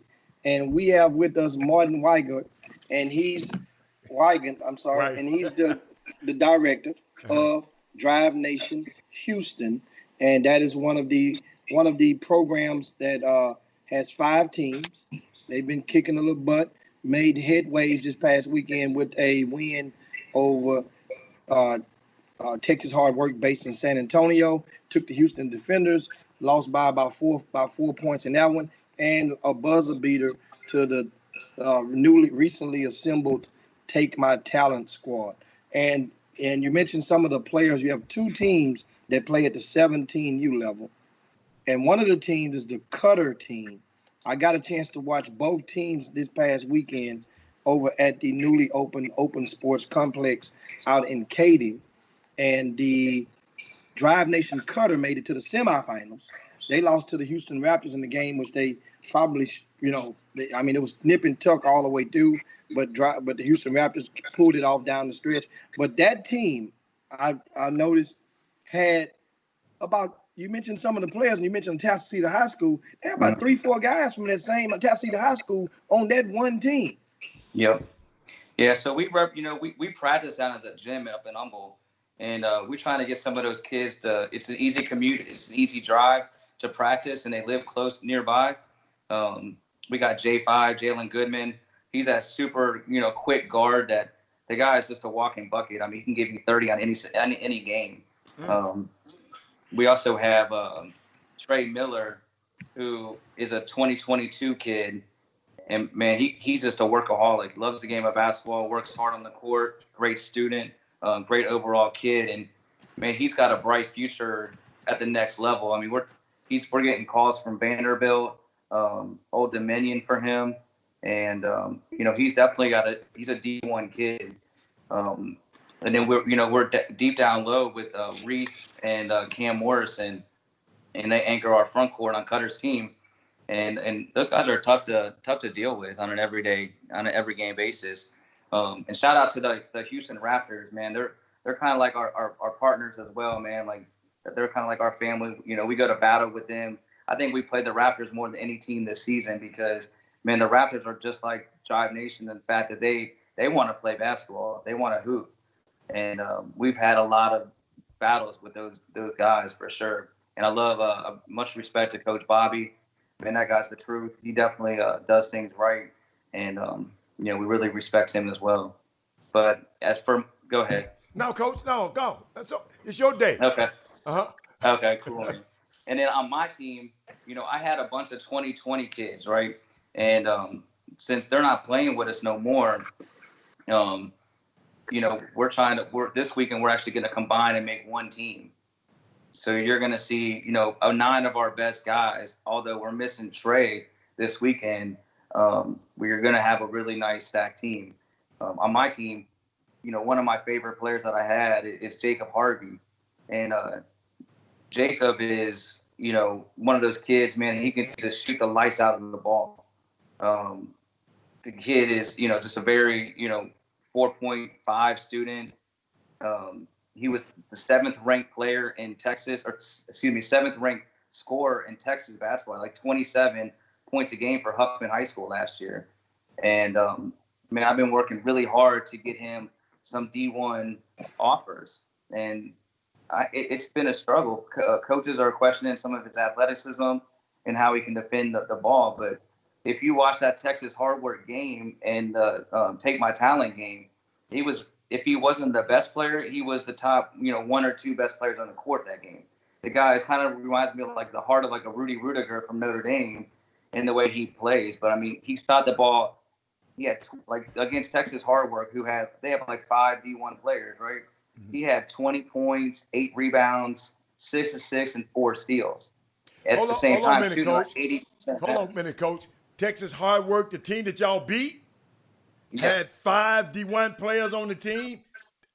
Coach, I was Am I under right, the impression Jimmy said that they didn't bring all of their players, but they still had 5 Division I players. Jimmy, am I wrong or what? I'm pretty sure that's what it was. Then they were missing 2 of their players. Okay. There's one guy who was ranked, I think, and I don't know their name. I apologize for not knowing the name, but he was a 5-star player. He had 0 points. I know they were missing Manny Obaseki, and yes, also they were missing Austin Nunez, and they were missing the 3rd person. 3 of the key players were missing for certain. And but did they have 5 D1 players with them, Jimmy? That's all I'm asking. 4 in the possible easy, yes. Okay. That's a big win for our program. That's a big win. It's a big win. But at the same time, understand, and that's according to Lupe Nunez, and Lupe Nunez his not concerned about that loss, knowing he didn't have his players, as some people will go. So that's why you never heard him go back and say on social media, we didn't have this guy, we didn't have that guy. He said, that's not. You didn't have to. You said it for him. No.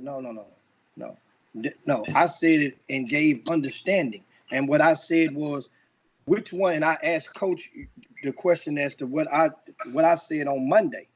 Coach, what do you think was greater? I had more bearing. The win over Texas hard work, a fragmented Texas hard work, or the loss to a 15 and under team from your 17U? Man, I'm definitely going to say the win against Texas hard work. Fragmented, you can say, like you said, they're missing 2 players. Those guys had. No, they were missing 3. 3, Coach. They missing 3. Okay, they're missing 3. And Big Vince had never played 17. He plays with their 16s. Now that they're moving, making a decision, the tallest kid, he didn't play 17U. Yeah. He played on his 16U team with hard work. So he was making a parlay move within the lateral move within the organization. So that's a big difference when you're talking basically 3 out of 7 guys, and 3 of them are not there. And that's one of those things. See, like the motivation part, and that's the thing. And so here's what happens: those sneaker teams, when they see a team and in a situation like that where they give the opportunity, even though they're coming, they could have said, "No, we don't want to play them." This is one of the reasons, according to them, why they don't like to play non-sneaker programs. Talking about as far as they get a check. Or this is one of the reasons, not the reason, it's one of the reasons. Because when that team wins, they know the circumstances, but they will have the parade and make it seem like, well, all things were equal. And if you know all things not equal, you take that win and run with it, but you don't, their highest ranked player is Manny Obaseki. Manny is with Allen High School, is a winner. He's 6'6". He's a problem. Yeah. And so, and not to mention Austin Nunez, who's cracked the radar. He's a 2022, but and that's the coach's son. Coach, daddy ball is daddy ball, and you guys, you know that. So I mean, one of those things. But at the same time, not to discredit it all, just and you take it and run with it because it's great for the resume. Yeah, I mean, we can only play we play whatever five's on the court at that time. And that's all we can control. We can't control who's there, who's not there. We just trying to, build something from, the bottom up. And maybe winning that game, maybe that'll give us another opportunity for another program like Texas Hard Work, the Defenders, Coos Elite, Drive Nation, anybody to want to play us. Because I have a very good group of kids that can hoop. They can compete with anybody. Not one team all year has beat us by a lot of points. And we compete against anybody that we play against. And I think, and it's only going to get bigger and better by next year because, like I told you guys earlier, I think we're playing more than any other program in Houston right now. With the COVID, this is the hardest year for the 2020 kids, but it's also a really hard year for a brand new program like ourselves. And we've made the most of our opportunities. So again, I'm always going to credit the win versus the loss. We learned a little lesson with the losing game, but we learned a lot about our team with the winning and how we can beat any team that we are, tasked against. Coach, I've been over here biting my lip to keep from butting in. I just wanted to let y'all talk. Coach, you said earlier that if you knew what you knew now, you wouldn't have played this team only because of the backlash you getting. Coach, let me tell you something. Don't start being like the rest of these folks that don't want to play nobody. I hope he didn't say that was the reason. He didn't say that was the reason. Jimmy, I let you talk. I let your ass talk. But he did not say that was the reason why he didn't play. He said he wished he wouldn't have played. Yeah, but you gave a reason. He didn't say the reason why he didn't play. You say because of the backlash. The backlash came after. I said, I hope, if you listen to me and just let me finish what I got to say, I'll let you talk for 10 minutes, 20 minutes. All I said was, Coach, I'm talking to you, Coach. I hope you don't let this backlash, I think that's what I said, stop you from playing people. And I know you gave an analogy that I didn't get on Monday. You gave an analogy that you just played a game, lost by a buzzer beater. And somebody came up to you and said, man, you want to play these guys? Yes, let's line up. You didn't know who they were, which is a very, very, very talented team. Even you said it yourself, who have played and know each other and played with each other before. And I know you had a team that everybody they hadn't played together before. So no excuses. But you went and beat a sneaker team with four. He said four and a possible, but I'm gonna do my homework. 4 and a possible Division I players on the team. Man, let me tell you something. I agree with you. That win, Rain, I don't care who didn't show up. Adam, understand something. First of all, we're not talking about the Circle K All-Stars. How many Division I players on the team that beat the Texas Hard Work? How many players on that team On my on team? Live Nation Houston, that you already have one committed to Pepperdine, right? Yes. Okay, so that's one. How many you Division I players do you project on that team right now? Watch this. I say 3. And that would be who's the other Possibly two? 4. Possibly 4. You know, Name I them. have I had Jeremiah Cherry, who his brother played for the Oakland Soldiers. He's the starting center for Arizona State right now. I wasn't finished. He's like Don't change 6'10". my damn narrative. I wasn't finished. But yeah, I got about 4 as well. Hold on, man. Coach. It was just a good game against 2 good programs, 2 good teams at that moment. Coach. So you had 4 Division I prospects against 4 Division I prospects. Let's not get this stuff like it's all the way. Like he's coming out with a bunch of intramural kids. He has Sean Jones out there suited up, who's ranked number 3 in Greater Houston. Who said that? He had, Who said that? I'm saying that. I'm letting the people know that because you're making it sound. It's being sound like, well, man, they beat the Texas hard work. Hell, that's supposed to be a competitive game. Yeah. That game was supposed to be competitive. I like how you're trying to control this narrative, but I'll finish whenever you finish. Keep on going. All day long. That game's supposed to be competitive against them. Against the Houston Defenders, it's supposed to be competitive, which it was. Against the Take My Talent, it's supposed to be competitive. Okay, since you want to talk, how many Division I prospects are on that 15 and under team? They're 15 youth, so you can easily say all of them at this point. Because they have one kid. I don't know who the kid was, but he was the coach. Like while they were warming up, said he's the number 23rd ranked player in the nation on that team. I don't know what the kid's name is or anything like that. But that's what the coach was telling me while they were warming up. Probably talking about the Lockett kid. Sure. I don't know. But all I'm saying is, I mean, we paint this picture that. And I hope y'all see through this stuff. All I sit here and said was, Coach, if you want to play whoever the hell you want to play, Coach, the next time, like you said, man, okay, let's play these guys. But people paying you like, you won over here, you should have kept that money and you lost your money back. I didn't think you lost the money back. Because I didn't know the extenuating circumstances that surrounded the game. That you just played. You didn't know who these guys. I mean, you of your own account. Thank God you came on the show. You said, man, I didn't prepare my guys to play against these little dudes. You was up whooping their ass. So it's possible for you to beat that team. But you took the blame. So Monday, man, thank God I'm who I am, because I didn't vilify your team on Monday. And I didn't know none of these circumstances until you just told me. Because I know how this stuff is. Those guys on Clyde's team, Clyde called me right after the show. Clyde said he shout out to you.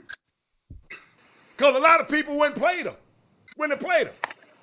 He said, man, that young dude there, hey, I got a lot of respect for him. No disrespect. I don't want you, because you're new on this plateau. If you was with your team last year, what's the STK? If you would, if that happened last year, would nobody be talking about it? Nobody would care. Now, when you put on this Drive Nation thing, what his name? Jermaine has his influence, but this your baby down here in Houston. Yes, sir. Man, don't let nobody take that from you, man. I mean, I'm just, I don't care. If I'm the only one got to be standing up here for it, I applaud you. I applaud your players. I've never seen your team, but I promise you, I'm gonna come out and watch them now because I promise you, once again, even after that soliloquy, would you play another 15 and under team with your team that you have, especially your team now combined? Mm-hmm. Would I play a 15U team? do I have other options to play a 17U team? I mean, I would rather, I want to play the best teams in Houston or in the country. That's who Drive Nation is all about. So next year, the spring icebreaker, it's okay to put your 17U against a 15U team. No, Jim, please put us against your best players. Thank you. Team. So that's what I'm at. I'm looking for the truth. I texted you during your icebreaker. I said, Jimmy, can you please put us against the best teams? And you said nobody wants to play you, Coach. That's exactly what you said. Exactly. And that's how those programs get protected. They don't want to play against teams like us, like the Raptors, like the Texas Takeovers, like the Drive Nations. We want to play against. Who are you playing? Who does Buff have you playing against? DHJ5. Not sure who they are. Come on. Pro Skills Austin, which is like an annex of Drive Nation. Okay. And Texas Elite 360. So Buff did not give you one of those type of teams that you asked for. And I asked him that's not a Houston thing. I asked him the same thing I asked you. And I'm just saying, it's not a Houston thing. That's not so he did not give you those teams. Now what you could probably do is, as a solution, I would suggest if you maybe pick the brain of Jermaine, because he, and ask him, why don't the sneaker teams, why are they reluctant often to play against certain non-sneaker teams? Now you're what they consider the upstart, even though you had your programs before, but the upstart, because people will play against a Dallas Showtime. They will play against a Coos Elite or whatnot. But in the past. Jamie, how did you interrupt me? Hey, Coach, let me tell you something. You said something, because I listened. You said, man, it's hard to find good teams to play against. That's correct. That little 15-year-old team gave your ass all you wanted. Didn't it? So you guess what? If I was you, say, hey, at least I played a formidable foe. That's right. And I know now I need to be focused on whoever I have my team playing. That's the point that I am trying to make. I ain't worried about you going up there and play Junebug Jackson. You played a formidable foe. You had to play. And you came out there, you had an 11-point lead, I heard. And you came back and let these guys come. So guess what? And you sit and owned up to it. So I'm okay with that. All time about what Buff gonna give you, soft toe, whatever. Coach, don't shoot. You want to play against the best. If you get beat, you just get beat. To somebody like me. I consider this weekend a good weekend, even though my team was 1-2 against the better programs, right? We lost to a 4-point game to the Houston Defenders on UAA team, right? And then we lost on a buzzer beater to Take My Talent. And then we beat Texas Hard Work. Now, of course, as any coach, any program, we want to win every game. But we're also showing that we can be competitive and compete with the best teams that we get to compete against. And that's just, we're just going to keep doing what we do. We're going to play who we play and try to compete. And when we give that opportunity, we got to embrace that opportunity and do our thing. But it's not just my 17U team. Our 16U team is definitely a team on the rise. They're going to be one of the best teams in Houston next year if that group sticks together. They got Jalen Johnson, who's the starting point guard for Summer Creek, or starting 2 guard for Summer Creek. They got Jordan Gray, who's one of the best defenders on Shadow Creek. They have Connor Miller. He's another really good shooter. That's a very good underrated team that can compete with any 16U team in Texas. So, and then we have, like I said, a 14U team and a 13U team. And our 14U team is 38-7 for the year. And they have Anthony Bates, who's probably one of the best 8th graders, upcoming freshmen in the Houston area. And then we also have my 13U team. They're 39-6 this year. They've won 4 tournaments.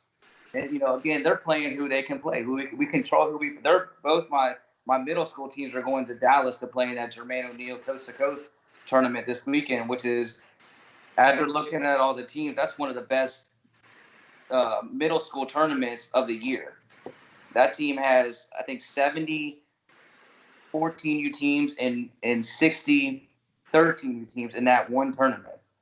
So, we're going to hopefully, we pray for our 13 and 14U kids and coaches that they go out and represent, their families themselves and Drive Nation and have a really successful weekend. So it's a big weekend for Drive Nation Houston, and we're excited to be where we are.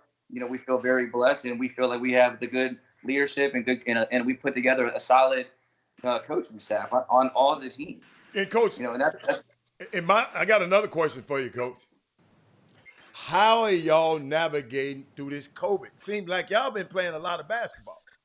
Yeah. And me, I'm a proponent, Coach, of I wouldn't have let my son play.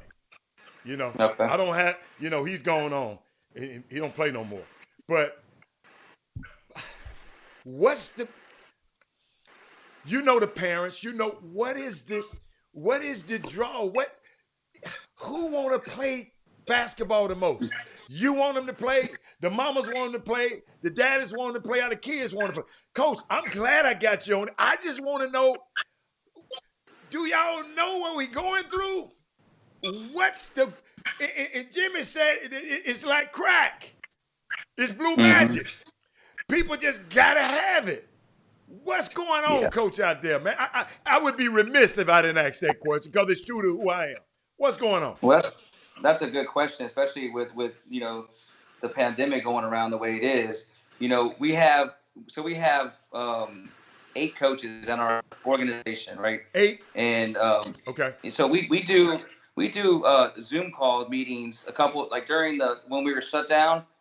We had a Zoom call pretty much every weekend or every week. And, we have a group of, like I said, eight men that collectively, come to a decision whether it's safe or whether it's unsafe to play on any particular weekend. Okay. And, Coach Cutter and I, we made the final decision, but we definitely take consideration from all these other coaches because these are very, solid men that have the best interest in themselves, their family, and their kids.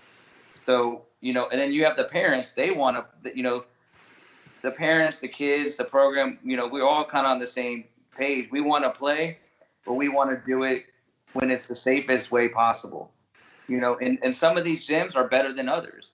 You have, I don't want to call it any specific gym, but you have some gyms that let any kid can just hang out and chill and watch the games. And then you have other gyms that clear everybody out, wipe everything down, and then you play. And you only have the parents for each event.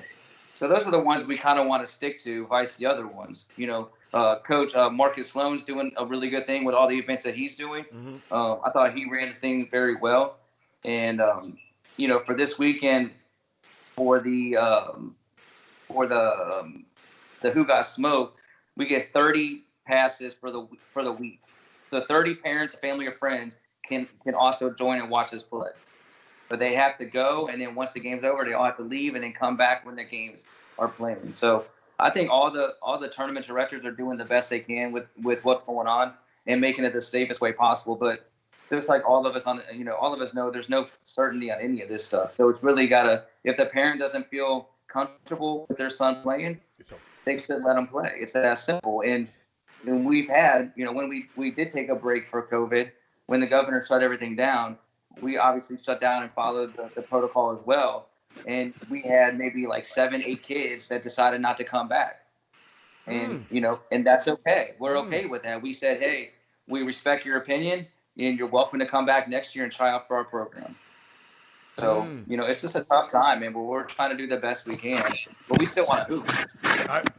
We have a love for the game. We have a love for what we do, and it's a passion, and, it is what it is.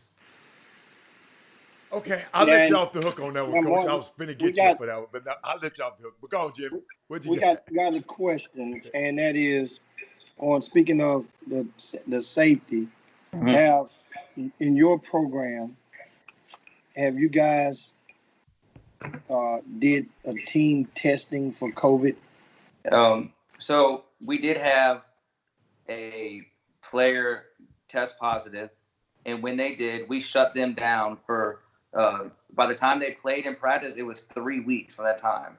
So it was two. I think we found out like on a Monday or Tuesday, and then they were shut down for 2 weeks after that. And I called the tournament director, and I said, "Hey, this team isn't playing due to this circumstance." Tournament director was on board with everything, and as men and as human beings, we have to make sure that we are protecting the best interest, not only for ourselves, but who we're playing, where we're playing, everything like that. So we didn't want to, obviously, if we had one kid that tested positive, we shut the whole team down for 2 weeks. And that's just that's the best way we feel like we can be safest with the whole COVID. So you had to, how did you find, hold on, Jimmy, how did you find out about the team? The player being positive. How did you find out? We had a parent tell us. Okay. Because somebody just put on the feed saying it's some kids are out here playing with it and not telling nobody. Somebody said in the feed. So, but and you that can happen. You don't know. I mean, It's impossible to know. It's like the invincible disease, right? Unless you have a cough, a fever. I mean, the tournament, like, you have to take your temperature right when you go into the gym at every gym. So if you have a fever above 100.4, you can't even enter the gym. And it's got to be like a integrity type thing. So if your son is sick, and we've stressed this with our family, our parents, our players, we've had this talk multiple times at practices. If you are sick, if you don't feel well, you may not come to our practice. We don't want to see you in person. And we actually had a player came, he's like, "Coach, I don't feel well." You got to go, man. You got to call your mom and dad and tell them to pick you up, because it's just too dangerous. It's not worth the risk. If you have symptoms, don't be at the gym. It's that simple. And parents need to be on board as well. There's no scholarship available if you're sick and you can never play basketball. It doesn't matter how good you are. So stay home. Gotcha. So now, do you think, what are your thoughts on the events? And as you mentioned, I mean, at any given point, anybody could have COVID and be playing. And do you think, as your team, you mentioned they shut down after your one kid tested positive in a tournament, and my thing is, did the event operator was they informed to let some of the teams that you played against or that were invisible, were they informed of this? And also moving forward, I'm just trying to think, like, because this stuff could happen, as you mentioned, anytime. But many programs aren't doing anything, not to mention, because you guys, you put yours on ice for 3 weeks. But there are teams out there that really don't want to know the truth. And so what are your thoughts on that? I think that, again, when we told the tournament director what had happened, we asked him to remove our team from the tournament, and then he refunded our money. As far as like other, the week prior, the week before, I mean, that's got to be, we kind of know where all this stuff kind of happened. So we kind of traced it, and we did inform the people that were aware of it. So we kind of, I'm in the military, so we go by a chain of command type system, right? So, I followed up for me, and then I explained everything to Jermaine's people, and we let Jermaine's people, give us advice and feedback of what to properly do. And we kind of follow the rules. As far as, it's an event, again, there's no certainty of who has it and who doesn't have it. So, again, that's one of those things where if a family, a parent, a kid doesn't feel safe, they just shouldn't be playing AAU this summer. They shouldn't be playing basketball. But what we notice is, even when we weren't playing, there's kids still playing at the park. Kids are going to hoop. They're going to find a way to play basketball one way or the other. So that's kind of the way it is. Yeah, I mean, indeed. And now, and of course, if you guys just tune in, and this is Martin Wygant with the Drive Nation Houston team. They have 2 17Us. That's different from the Cutter team. Which one of those teams are the best, Cutter or your team?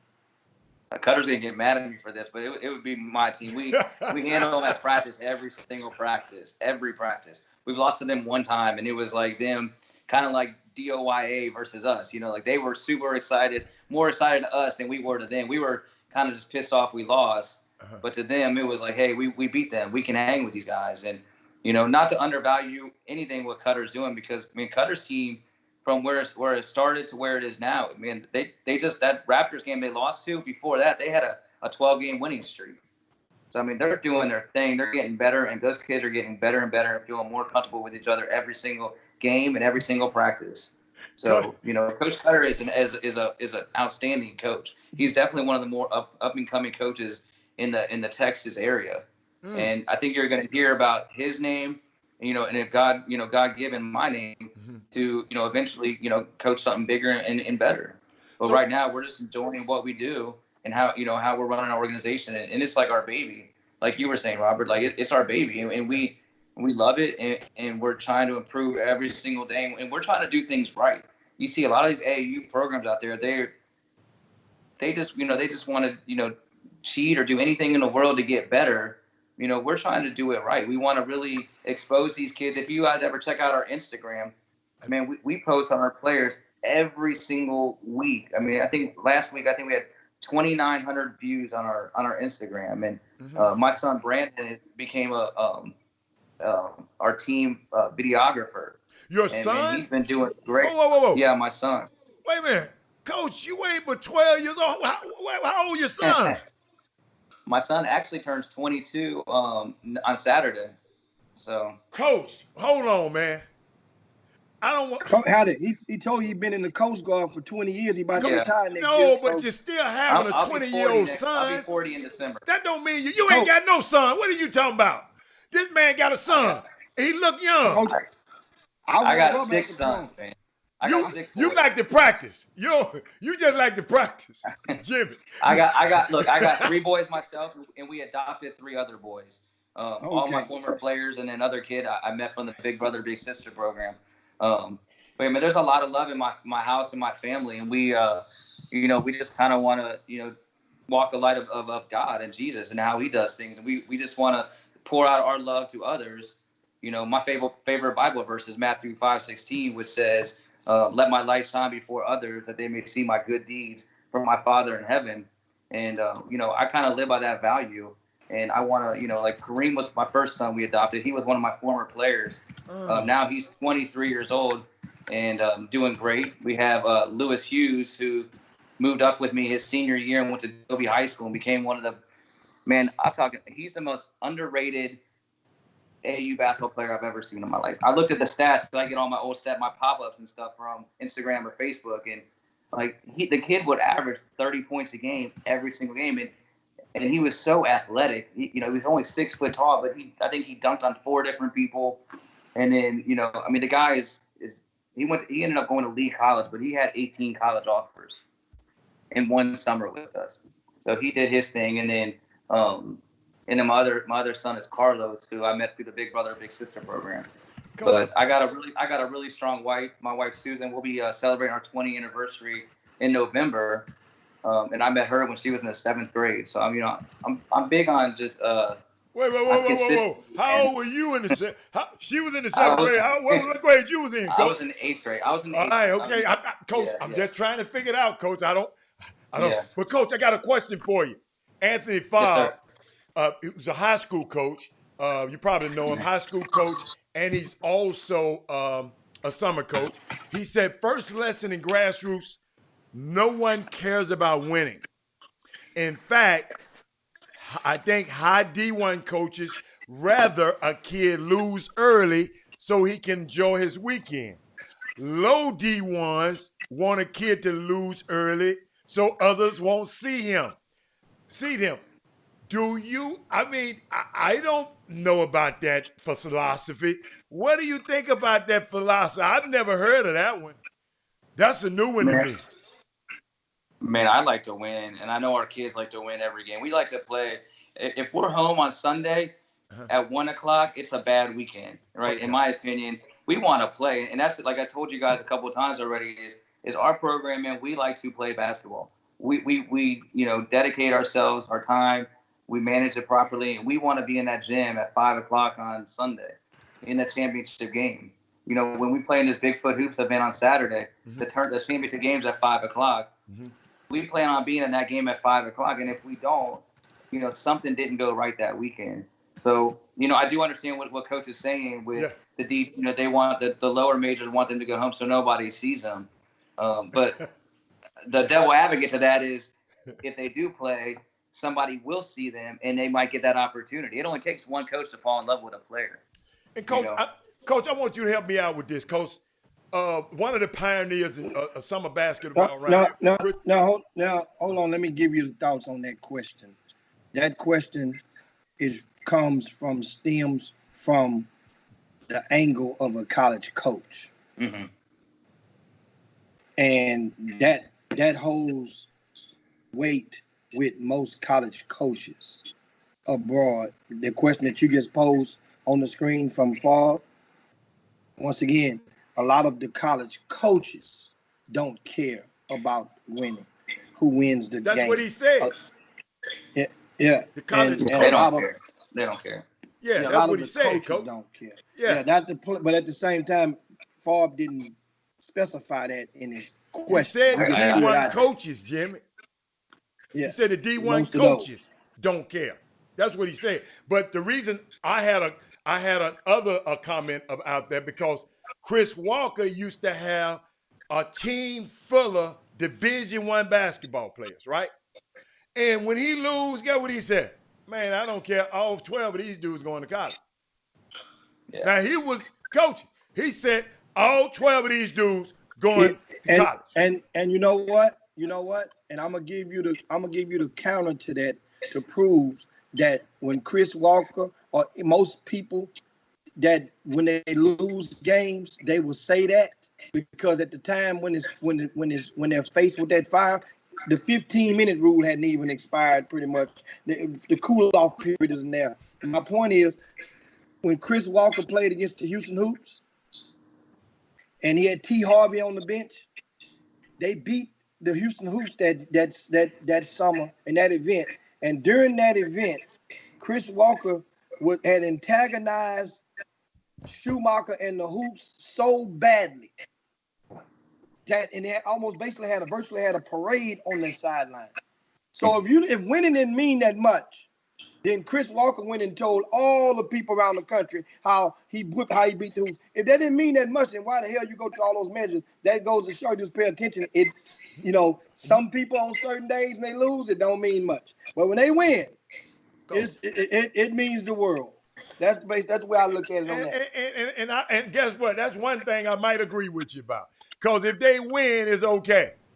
If it's win. So, and that's why, Coach, Coach, if you want to comment on that, but I just brought that up. I saw those. They got comment after comment after comment coming up on the screen now. Someone asked Keith White what beating the Houston Hoops did for his kids. He said, it's about scholarships. Win your matchup. Coach, do you tell your kids that? Win your matchup? I do tell them. I said, one of my other players he's a 2020 kid, man. He's like a bulldog, Edwin Dukas, man. And he goes out there, he said, Coach, I'm going to go out there and get me a scholarship. And you want players like that to have that dog mentality because he has no scholarships. He comes from that very hungry background. And, he just wants to hoop and get better and play basketball. So you do want people that go out there and, you say, hey, go get that scholarship or, go do your best and play against this, the best teams. That's where the players make their mark. That's why I was talking about Jacob Harvey. This kid is a borderline D1 player. You ask some coaches, yes, he can play. And you have some coaches, no, he can't play. He's being recruited by Virginia Military Institute, VMI, East Carolina. We've talked to him a couple of times. But this kid, I give you my word, can play D1 basketball. He has that JJ Redick type game, and he has that workout and that desire to get better. And he just needs somebody to see the same thing I'm seeing. I've been coaching basketball for 15 years. This kid is special, and he what plays school he best at, Coach? when moments get the biggest. Coach, what school he at? Because I got to write him down. What school is he at? He goes to Hargrove Huffman High School. In Huffman. And his name is and what? And the thing that hurt Huffman High School. What and what his name again? Jacob Harvey. Okay. And when we had that game and we beat Texas Hard Work, I had a couple of guys come up to me. You know, I think it was whoever the scoreboard guy was, and he was like, "Hey, I want to see I want to see Sean Jones." And Sean, again, special kid. We all know that Sean is the real deal. Yes. He's a great kid. Got a great upside. Yes. And he's definitely special, man. And you know, I hope he's learned a lot from our program, and we feel good to have him and proud to have him in our program. But after that game, they wanted to see Sean, and I said, hey, hold up a second. Let me tell you about Jacob Harvey, because the world needs to know how good this kid is. And sometimes when you have a highly ranked player like Sean, they can get overshadowed. Other players can get overshadowed, But man, this kid, we're down by 2 in overtime with a minute in overtime. Overtime is 1 minute. We're down by 2. Right? They get the first basket. Shamar passed the ball to Jacob. Jacob hit a clutch 3-pointer. And that's what we won the game by, that 3-point shot. So, I mean, to go out there and for his size, he's only 6'1". Man, he had 8 rebounds, and they were monster rebounds against 7-footers and 6'7" type players. And the toughness that he plays and the skill set and the basketball IQ this man has is different. And I know you ranked him really low. Coach, hold up, Coach. Did he play in? Hold up. Did he play in this game against the 15-year-olds? He did. What he the did hell play. he doing that game? Tell Jacob. See, Jacob, I done wrote your name down, baby. So that means you expect. Huh? What did he do in that game? Jacob had about 14 to 16 points. Oh, okay. Jacob's never going to be. He's never going to take a game off. It don't matter if he's playing 15U, 16U, 17U, college, whatever. Jacob is going to hoop, and he's going to do the best he can against anybody. But basketball isn't a one-man show. Oh, yeah. Right? If you have one guy playing well and you have 4 guys kind of, joking around, not taking this stuff serious, that 11-point lead we're down by 2 or 3 points real quick. Easy. So, Jacob is just one of those guys, man. I'm telling you. I know, Jim, you ranked him like 59th on the list, right? That kid needs, and I know the ranking isn't everything, but people do pay attention to that stuff. And this guy was ranked way, way too low, man. He should be in the 30s. And now, I'm telling you, man. Like now, let me add something first and foremost. Mm-hmm. Are you not aware that Doug Jones does all the rankings for? Yeah, and I talked to Doug about it. Okay, so I wanted to make sure if you didn't, and I talked to Doug. So, because you just said I purposely do not touch them. That's good. All right. I used to give him some tips and say, I would need this guy. No, I don't touch him. Yeah. I find out when everybody else find out. Maybe 30 minutes before, because sometimes I have to go in and sort some stuff out on the website because he may have not activated it properly. I don't find out until you guys find out. Secondly, remember the key in this city is consistency. Yep. And when it comes to with resumes, consistency is what I ask and persuade and encourage all grassroots volunteers to take back to their programs. Yes, sir. Because you just mentioned this one young man. So if you mention him, then, and that's the thing about it. And I also try to encourage these young people to have thicker skin. That's first. Yeah. Because when you get ranked, there are certain levels of critique that's going to be implied upon you. And the higher you're ranked, the more critique that you possibly can face. Yep. And so in this case, you're advocating for the young fella. Mm-hmm. Yes, sir. And we understand a lot of the accolades and the respect that he's going to get, it must come primarily from his grassroots season, right? Yeah. Because Huffman High School, their opponents in district, for the most part, aren't how many Division I players that he's going to play against in district play. And it hurts him. You see? Sure. So just this past weekend, I had to ask, what did he do against the 15 underboys? Mm-hmm. Now I don't have the box score in front of me, the score in front of me. Doug Jones was at that particular game. Remember, I missed that game because that was a game that wasn't actually on the schedule. Yeah. Right? When you guys played the DOYA. So I arrived a couple of hours later. Well, I do know that when you guys played the day before against the Defenders, right? He did not score a point. Yeah, that was his. He's had one other. So elaborate on that. Yeah, he had. That's the second time that's happened this season, right? To my thing, me as a coach, he didn't get enough looks. He didn't need to get enough. He didn't get enough shots. But to talk about consistency, Jacob Harvey is the definition of consistency, and I can't advocate enough for this young man. But every single time he goes in, he gives me 14 to 24 points. And he's shooting the ball at like a 60, 70% rate. He hasn't missed one practice. Even when he was hurt, he came to practice. He has a 5.0 GPA. Everything about this guy, the definition of consistency, you look at Jacob Harvey. So besides the 1 or 2 games, every player's had that 1 or 2 games. But you're right. He didn't have that good game. So what he did, Coach, let me help you. Let me help you a little bit, Coach. I don't know Jacob. I done wrote his name down. You done put a mark on him now. I'm telling you. Yeah. So Good. Jacob can't go a game. If he don't score 0, somebody should have said, well, he had 10 rebounds. He had 6 steals. He blocked somebody's a chase down block. That's the thing. And I'm just helping you, Coach, because I've been watching this stuff. And see, I'm not an evaluator, Coach. That's Jimmy's and Doug's and Marcus and Alan Branch's. That's those guys' expertise. I just go out and see these guys every now and then I just, I give my opinion on what I saw that day. And if I ever show up and Jacob got 0 points, so let him know, and I hope he watch it.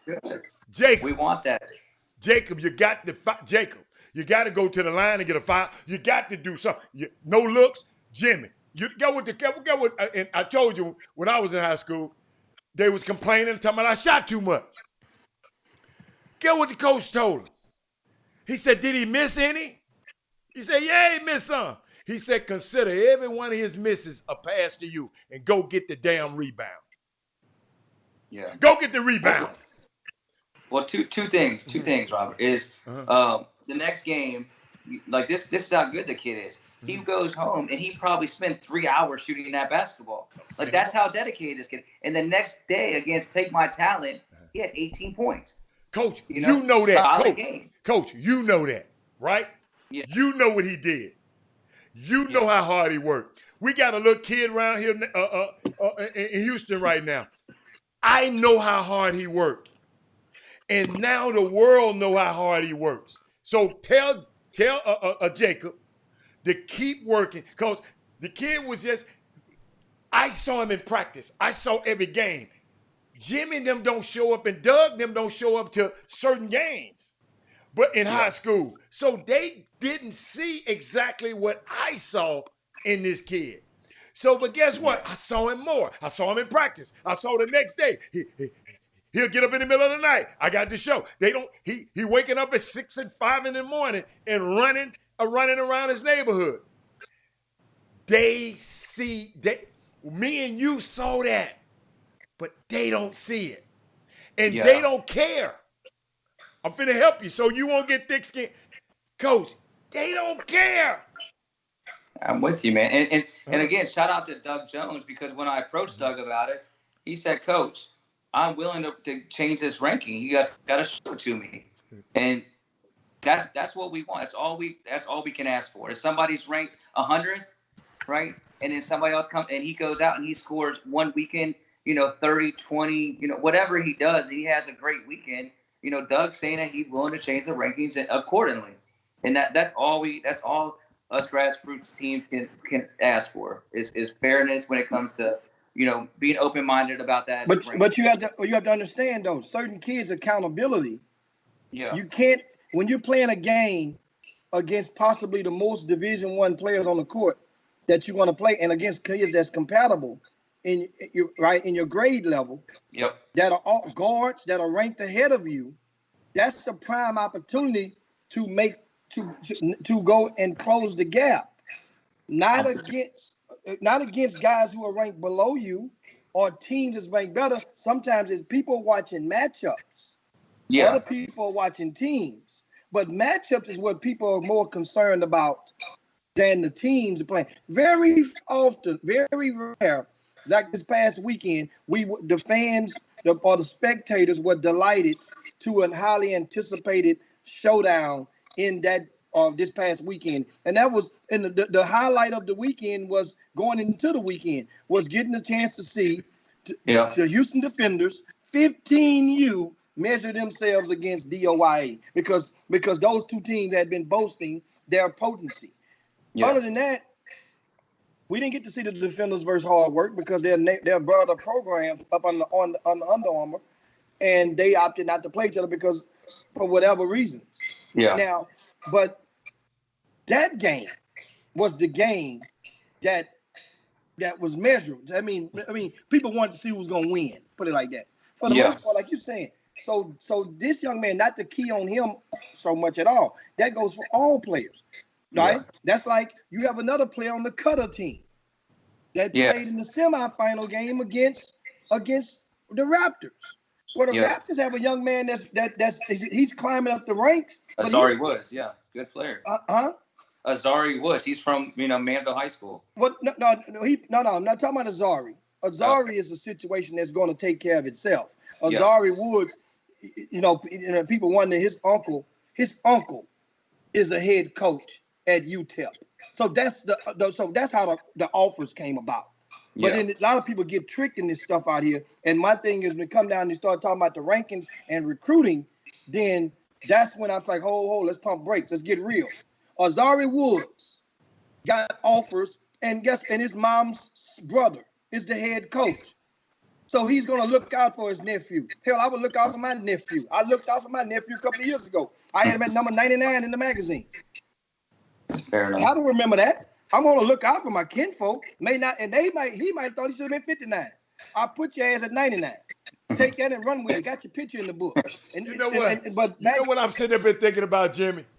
I'm just thinking about poor little Doug. Man, Doug, just a few years ago, Doug wasn't even involved in this like this. And now, Jimmy done not Jimmy, but he done inserted himself in his hot grease. Like, I wouldn't want to be in his position because every coach, can you imagine every coach gonna come up to Doug and gonna ask Doug the same thing you did? Can you imagine being in that position? Listen to me. Until you just said that, I never even thought about it. And now, Doug, now I see, because, Coach, I follow Doug on social media. Sometimes Doug will sit and say some stuff like, man, I'm sick of this stuff. It's wearing on him. And I just started praying for him. I'm serious. I just started.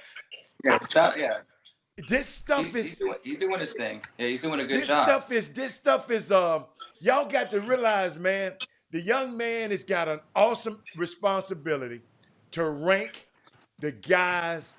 And I know you can handle it, Doug. I know you're cool with it, but it weighs on you. Shoot, this stuff weighs on me. Shoot, it's stuff that happens with this show. It weighs on me. So it's just how you handle it. And I just want people, because I've never said this on the show, and I just want people to just understand Doug is one man, and he's in the gym more than anybody.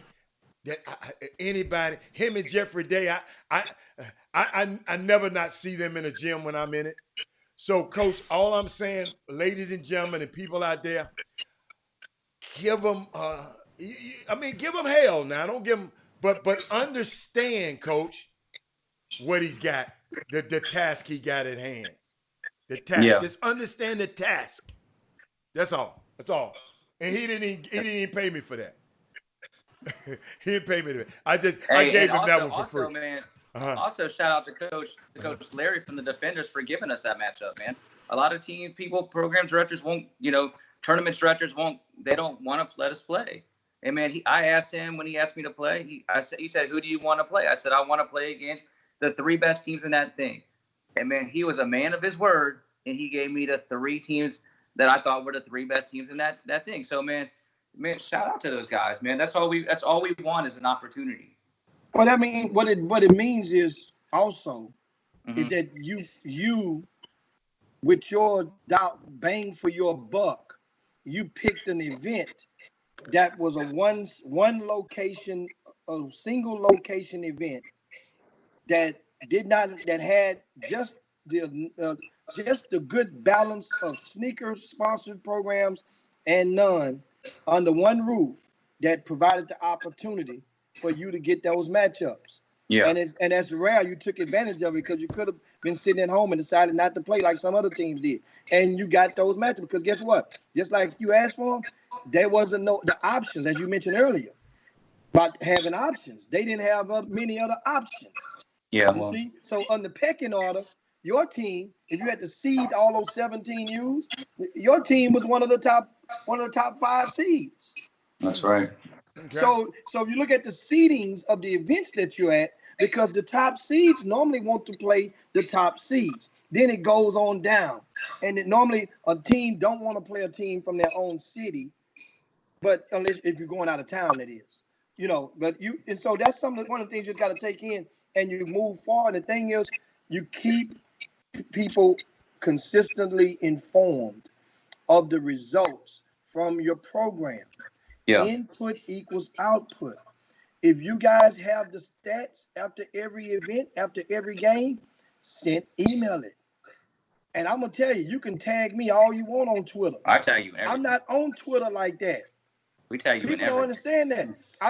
It's on purpose. I'm not on Facebook like that. You text it to me. Okay. Then I know I got it. If you tweet it to me and you tag me, so to speak, it could be lost on the timeline. I'm not gonna go through every tag. I just don't have time to. Hey Jimmy, I'm sorry, man. Look, I'm sorry to cut you off, but my phone's gonna shut off, so I can either go get a charger. Or I can. Don't do your thing. We're about to end the show, man. No, you good. We good, baby. Overtime. But thank you both, man. Thank you both for your time, man. I appreciate it, man. And all the listeners out there, man, try to follow Drive Nation Houston, our Instagram, our Twitter. And come watch us play, man. We'll put on a show for you guys, and we're going to try representing Houston the best way we can. And both teams are combined this weekend, right? Yes, sir. Yes, sir. So this is the debut of the reinforced. Now, Drive Nation Elite. Now, my expectations for you guys this weekend, what should we expect in those 4 games? 8-0. Shit, that's what I'm talking about. Calling it right now. Hey, I know you finna go. I know what you about to go and have fun doing. Enjoy yourself, and man, yes, sir. If it's on Baller TV, I'm looking for y'all. Tell Jacob. Check us out. Tell Jacob I'm looking for him this weekend now. He's gonna shoot some threes for you. He's gonna put on a show, and you're gonna see the real deal, man. Okay. Sure. Tell Reese Allen I don't need another goose egg from him, and be on time for the game. Yes, sir. Yes, sir. Well, many blessings to you guys. All right. All right, baby. Thank you, man. Appreciate it, man. Thanks, guys. All right. See you later. That's Martin Weigert with Drive Nation Houston guys. Good convo on this baby Friday. And as you guys know, once they get the rocking on the Chop Shop, that clock get to going expeditiously. We thank him, for having the time, and a lot of guys now in the Boom Boom Room, and a lot of people that were first time viewers. I like that. You may not understand the Boom Boom Room. A lot of guys, it just be good banter. They don't have attacking. Yeah. Nobody attacked them. I don't even know everything. Something happened.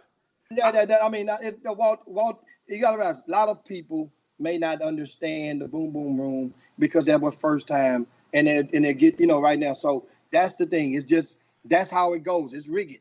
You jumped into the Boom Boom Room and listen to them come and realize certain guys they out there. Their job, their role on the team is to antagonize you. Don't let it discourage your day. This is some good stuff. We invite you guys back on Monday to come in with the Chop Shop. We invite you to like our Facebook page. We invite you to subscribe to our YouTube page. We invite you to share the word. If you hadn't shared the show, please share it right now. Just share it to your timelines, to your hoop groups.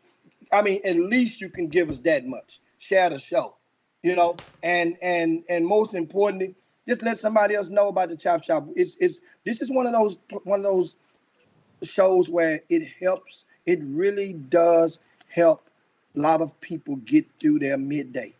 And this is and guess what? With some enough humor, enough intel, and albeit we're not trying to be entertainers, but some of you guys are very entertained at some point and during spurts throughout the show. It's guess what? Consider it show business. Yeah. This is the Chop Shop. And Jimmy, I wanted to add something.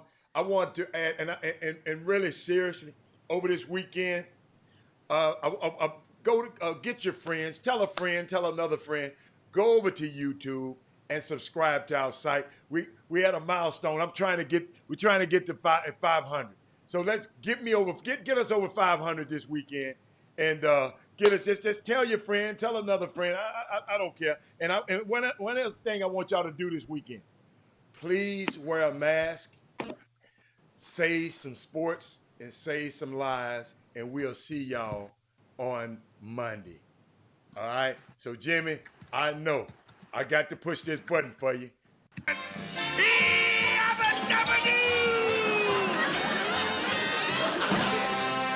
On this Baby Friday.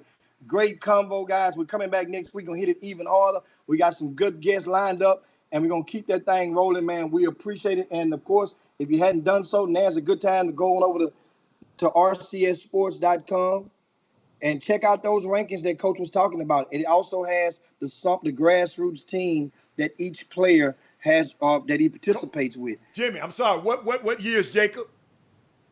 21. Oh, he's 21? Okay. All right. Jacob, boy, I'm looking for you. Yeah, and once again, don't forget this weekend I'll be over. Of course, I didn't tell you guys because I've just been, realize I'm having reserved all energy. I have 2 relatives that died last week. Oh, that's right. 2 on the same day. One of them is getting buried tomorrow, Friday. One is getting buried on Saturday. 2 funerals, and had enough energy to relay out to you guys throughout all this week. Once again, one is getting buried, laid to rest tomorrow, and one is getting laid to rest on Saturday. One is in Houston and one is in Cleveland, Texas. I'm glad the funeral ain't in Louisiana. I was thinking I had to go drive all the way to Louisiana on Saturday, but I won't. So that means I get to spend more time in the meantime going over there and helping Doug Jones out with the Doug's Dozen Classic over at the new facility off Chimney Rock in 59. Oh, okay. Download the RCS Sports app. The schedule of all the games are on there. This is Doug's debut event in Houston. It's a tournament, only has 24 teams, but that fills up that 2-court facility. That's all he could take. And one of the things a lot of people didn't know is that people say, well, why they did this event? Well, we put this event together, of course, to help Doug, but at the same time, that was another event that was taking place in Houston on this weekend.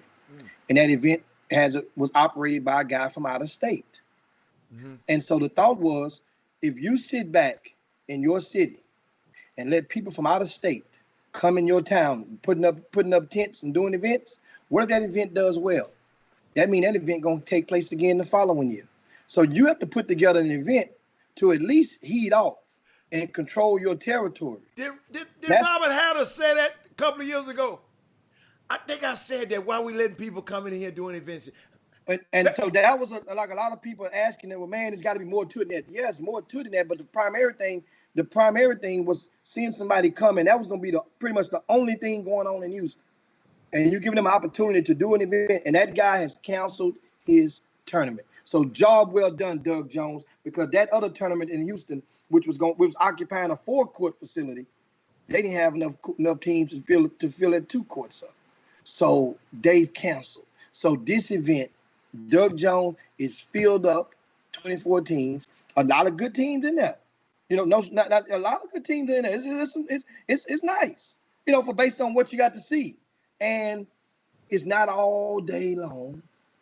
I think the last game on Saturday, is at 6 o'clock. The last game on Saturday is at 6 p.m. That means you can do whatever you want to do and still be back on Sunday, and bracket play kicks off on Sunday for the top division. But that's Doug's Dozen Classic. Download the RCS Sports app, and you can see the schedule, the teams, and the rosters will be on the app as well.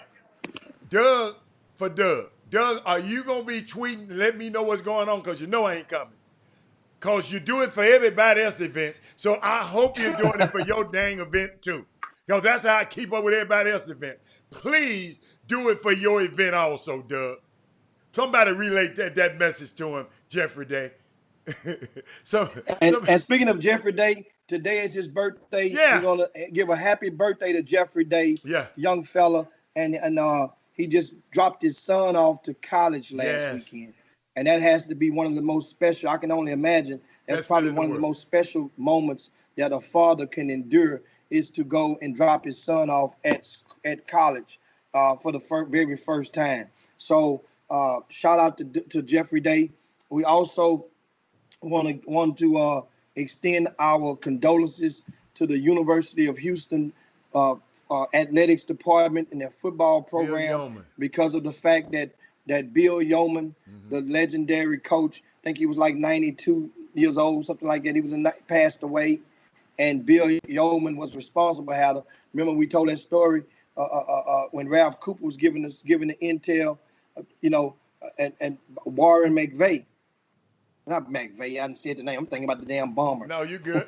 What's you talking about the football? You're talking about Lloyd Wells and the player the player from San Antonio high school in San Antonio, and I can't think of the name, but Warren, I think Warren McVee, something like that. I think it's his name. I think it's he was one of the first black scholarship players at University of Houston. Bill Yeoman did that, and he's passed away. And also, there's gonna be some great stuff to talk about on Monday, man. Because guess what? We'll be ready for them NBA playoffs. Houston Rockets, no Russell Westbrook. And PJ Tucker has been stanking the place up. Stanking. He worried about them little ugly tennis shoes. He got 90-some pair of tennis shoes out of there. It ain't don't let me get on him right now. But guess what? Yes, we will have the RCS Sports shirts on sale this weekend.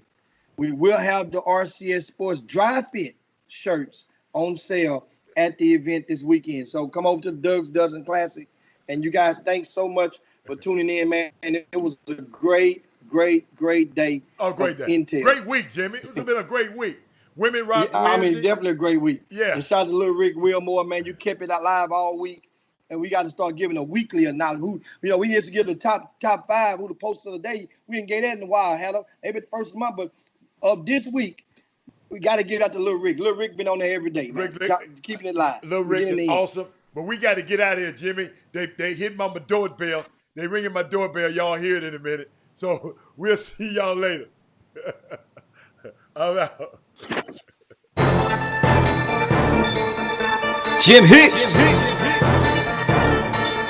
Rob Hatter, you are now tuned in to the Chop Shop. I'm Retro, let's get it.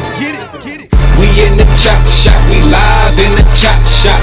We talking sports talk, we live in the Chop Shop. We in the Chop Shop, I'm talking sports talk. So turn your dials up, it's live in the Chop Shop.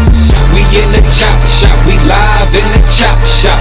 We talking sports talk, we live in the Chop Shop.